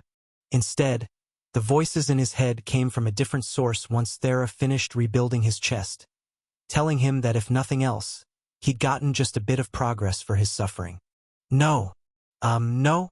That's right, Thera told him. No matter what notification went off in your head to make your eyes light up like that, You're not allowed to look so happy when you currently don't have a heart. Okay. But in my defense, they were really good. I'm sure, she said dryly. You can tell me all about them after you have something proper beating in your chest, but for now teach Jake all of the healing spells you can in a quick break, and then we're rushing through the rest of this as fast as possible so you can do whatever crazy thing you're planning on. Alright, yeah, sounds good. Jake, your brain is with me. He pulled a circlet from one of his rings and tossed it to the other man, with a grimace being the reward for it. How much is this going to suck? Honestly, a fair bit. It's not to the extent of what I taught you for non-affinity magic, but I really do know a lot on this topic as well. Light and life magic, along with the death spells that would intersect with the latter and some other, more esoteric death options as well, but he'd also read countless ways that different affinities could be combined with those two traditional healing types to enhance their effects. Something that Jake, as one of the world's 2 archmages, was uniquely capable of taking advantage of. Not just the expected spells that would come in the form of blessing magic, but also far more complex things like managing a patient's body temperature with fire magic or controlling their breathing with air. Water could be applied to plenty of spells as a way to keep most races from bleeding out from wounds or rebalancing biological systems in the event of illness. Then there was dark to manage pain, space to manage obstructions, time to just give any healer more room to provide treatment, and so much more beyond. With the entire history of the planet directing its focus to the present day in the throes of the invasion that had doomed so many past worlds, healing arts had been deeply explored, at least to the best the planet's technological level had allowed. And on top of all of that, since a low form of soul magic exists as proven through the existence of the demons, that means that as a 9th-leveled archmagic holder, Jake should actually be capable of a handful of soul spells as well, shouldn't he? Okay, that will make the cut for these lessons too. Never know when you'll run into someone who needs their soul healed after all. With his friend pulled into his mind for what was going to feel like days of learning ahead, that left Ben's real body to pull items from his rings to get to work on what he viewed as just as important for everyone. A snack before they went off to the next floor, and with that frame of mind, he began some light cooking. This book's true home is on another platform. Check it out there for the real experience. Ben, you can't be serious, Amy told him in disbelief. How are you thinking about food right now? Who knows how long the next section is going to be? Gotta get a bit in us while we can. You don't have a heart right now. But I still have a stomach. What's your point? The fact that you're so relaxed is deeply uncomfortable. That. Good news for you then, I'm not. You just can't hear all of the minds in my head being regulated to swearing revenge against the gods for that deeply unfair level design. Speaking of, Nair, we're having a long talk about how that was even possible when I get out of here. He yelled at the ceiling, getting no response, but at the very least felt confident the god heard him. This stupid place is supposed to be a test of skill, not luck. On the right track, but I'm still not sure that's really the right reaction, she muttered. I don't think there's one correct reaction to that. Okay. But you're definitely proving there's a wrong one. Hurtful. And just what do you plan on replacing your heart with instead of having a new one grown? Vasta asked, adding her own thoughts and getting a few moments of silence before Ben gave any sort of answer. In the spirit of not overcomplicating my life until it's too late for anyone to try to stop me, I can't say. Oh yeah, that's so reassuring, Amy told him with a roll of her eyes. Why? It's complicated. I can show you when it's happening if you want. Trust me, it will be great. The gods had only just gotten in his way when it came to finishing his jobs, and even if he'd worked it out somewhat with them in the end, he was going to give them no room to interfere again if any of them so desired. There'd be no explaining what he had planned until it was too late to stop him, with the only priority to getting there being to finish the tower first, as he was left wondering just how bad it might be. On the one hand, objectively, he should have had an easy time with the first floor than he'd gotten. He could think faster than any attack would come, and once he'd figured out the gimmick of it, getting through it had been simple. If that was the case, there really was no reason to worry too deeply about anything else.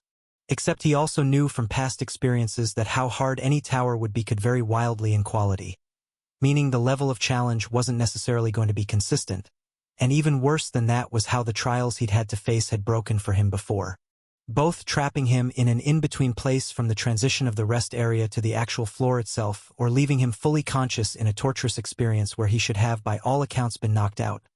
There was always room for them to go wrong around him, with the structure of his mind being enough to confuse some of the building's functions. But I can't plan for that, so I'm stuck hoping for the best. He sighed to himself, feeling that thought firmly stuck in his head as he finished cooking and handed out bowls to the rest of them. Which means I just need to be aware of it and plan for the best. If I get stuck between floors again, I should be able to repeat what I did last time to get out, and if a mind effect doesn't properly activate for me, well, maybe I can cross my fingers and hope that whatever's going to go wrong will actually work in my favor a bit. That could happen, right? It was a nice thought at least, no matter how unlikely it felt, but after an hour passed and Jake was freed from his mind, it was time to go on, with the 5 of them standing in front of the door to the next trial, ready to go in. All right, let's stop focusing on how many organs I may or may not currently have and get this over with, Ben told them as he pushed open the door, letting them into the second floor of the tower, waiting just beyond and finding a far simpler space than the last one. While the area itself was broad, there really wasn't much to it. The first thing they saw going in was a new door in front of them, closed and locked, with the way out being both obvious and far grander than that first sight. A mountain of keys sitting behind it. "Oh, this is going to take a while," Jake muttered as he and the rest put 2 and 2 together. The fact that they were going to have to find the correct key to get out seemed blatantly obvious, while Ben looked up to the sky before commenting. "More like 2 hours, he told them while pointing up, with a countdown already going. In that small span, they were going to need to sort through a pile of keys so large it towered into the sky above them, waiting to be dug through to find the presumably single one that would let them out. "A needle in a haystack," Amy muttered, with Vasta in agreement. "Then no time to waste figuring this out. Let's look at the door first. See if there's any clues to narrow this down." Ben was already walking over, feeling motivated as he examined it and gave the details he could see to the rest of them, since it was already falling within his specialty. There was magic built throughout the door, blocking their exit. Branching, intersecting paths of what he was seeing matched a handful of enchanting systems he knew, only placed almost nonsensically, with most of them overlapping where the central key was going to want to go. With that already being one of the first clues. The keyhole itself was thick enough that any of the smaller options would be automatically out, meaning they could already judge by eye if they wanted to, if there wasn't instantly a better path to pursue. The way these enchantments are all meeting in the middle, they all look incomplete, Ben muttered, thinking out loud but still getting the attention of his companions. "From the way it's built, I'd say we're looking for a key that has the missing segments on it, meaning that any keys without any placed magic are going to be automatically out." "It's a start," Vasta nodded. "Thera, Jake, with me. We'll start sorting this pile. Ben, for now, stay on the door and see if you can figure anything else out. Amy, stay with Ben in case he needs any help." Instructions given. The 3 non-affinitied mages moved, with swaths of keys flying through the air as their magic and mana sense were used in tandem to try and quickly sort that gargantuan pile, while Ben continued to stare at the door itself. "Well, is there anything I can help you with?" Amy asked while he just shook his head. "Not sure yet. Give me a couple minutes. This feels solvable. If the key needed a lock, then why not just make one?" Their structure was typically simple enough, and even if this was a trial made by the gods, he doubted it would be unpickable, and it was with that thought he materialized some iron before shaping it with his magic and sliding it into the waiting lock, swearing the instant he did. "Oh, son of a bitch," he cursed as he jumped back, shaking his hand while Amy was immediately put on alert. "You okay?" "Ugh, yeah, I'm fine. My hand's just numb. Stupid gods booby-trapped it. I just got a hell of a shock for trying that." "That's okay. I can work around it. If you come across this story on Amazon, be aware that it has been stolen from Royal Road. Please report it." He didn't need to hold the end of what he was making after all. Controlling it entirely with his magic would work just as well, and he relied on exploring the keyhole through his senses instead, picking up every bit of resistance as he poked and prodded at it while a minute went by until he was confident he had the correct shape to turn it, pulling it out to give the final product a look. With 4 teeth and a cylindrical blade that tapered out as it went from its head to tip, the shape was unique enough to be distinct, even if it was still easily recognizable for what it was, and created something new for them to search for as he materialized two more and tossed them all to Amy. Here. This should be the shape we're looking for, so hand it off to the other three for me. I'm just going to try a couple more things here in the meantime. Got it. As she ran off, he kept his focus on the lock, already materializing a new key and trying to turn it, feeling it fail despite the confidence he had that he'd found the right shape.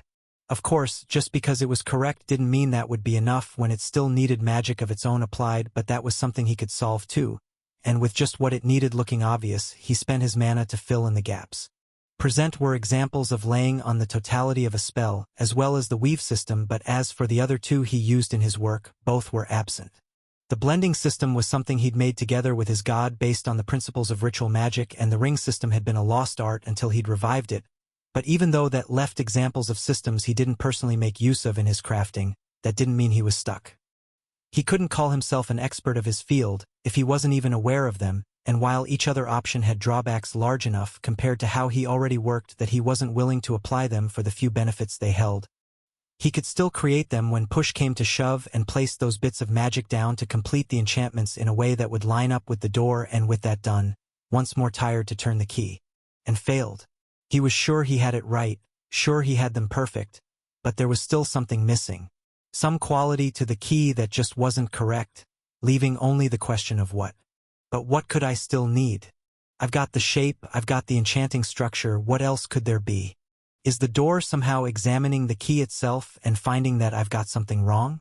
If that's the case, then what could it be judging unless an idea, one that led him to walking over to the others as they frantically sorted, feeling every second of their time limit despite not even 10 minutes having yet passed, as he went to the pile of discards that held no magic and felt them all with his material sense. So it's their makeup that's the difference, he muttered at what he'd felt. Every key there was the same complex blend of materials, unique enough that he couldn't immediately identify what they were supposed to be, but that didn't matter. He practically had an endless supply before him as he grabbed one and reshaped it, applying the correct enchantment fragments once more and with confidence, slid it into the door and felt the lock give as he turned it, the way out of the second trial opening up to them. He was beaming with the success, waiting for reactions from the others that never came and forced him to look back to the other four, still focused on finding whatever original key the trial held. Hey guys, you can stop that now. What? Vasta asked as her and the rest of their eyes were pulled to him, getting a far more surprised reaction with what she saw. What? Made a key, it wasn't too hard. He shrugged. You just made a key? That was good enough to get out of this. Yeah, I mean, even if the gods who rule over non-affinity magic gave their input in designing it, from what I understand it was the crafting gods who actually made the towers. Is it really so surprising that a few of the floors give options where you can make your way out of them? He'd even experienced a floor like that in the past as well, back when he'd finished the 5th floor of the Earth Tower by sculpting a statue of Helori. But he still enjoyed the look of dumbfoundment the older mage was trying to hide. Well, I suppose when you put it that way it seems reasonable. I was just prepared for that to take a bit closer to the end of our time limit.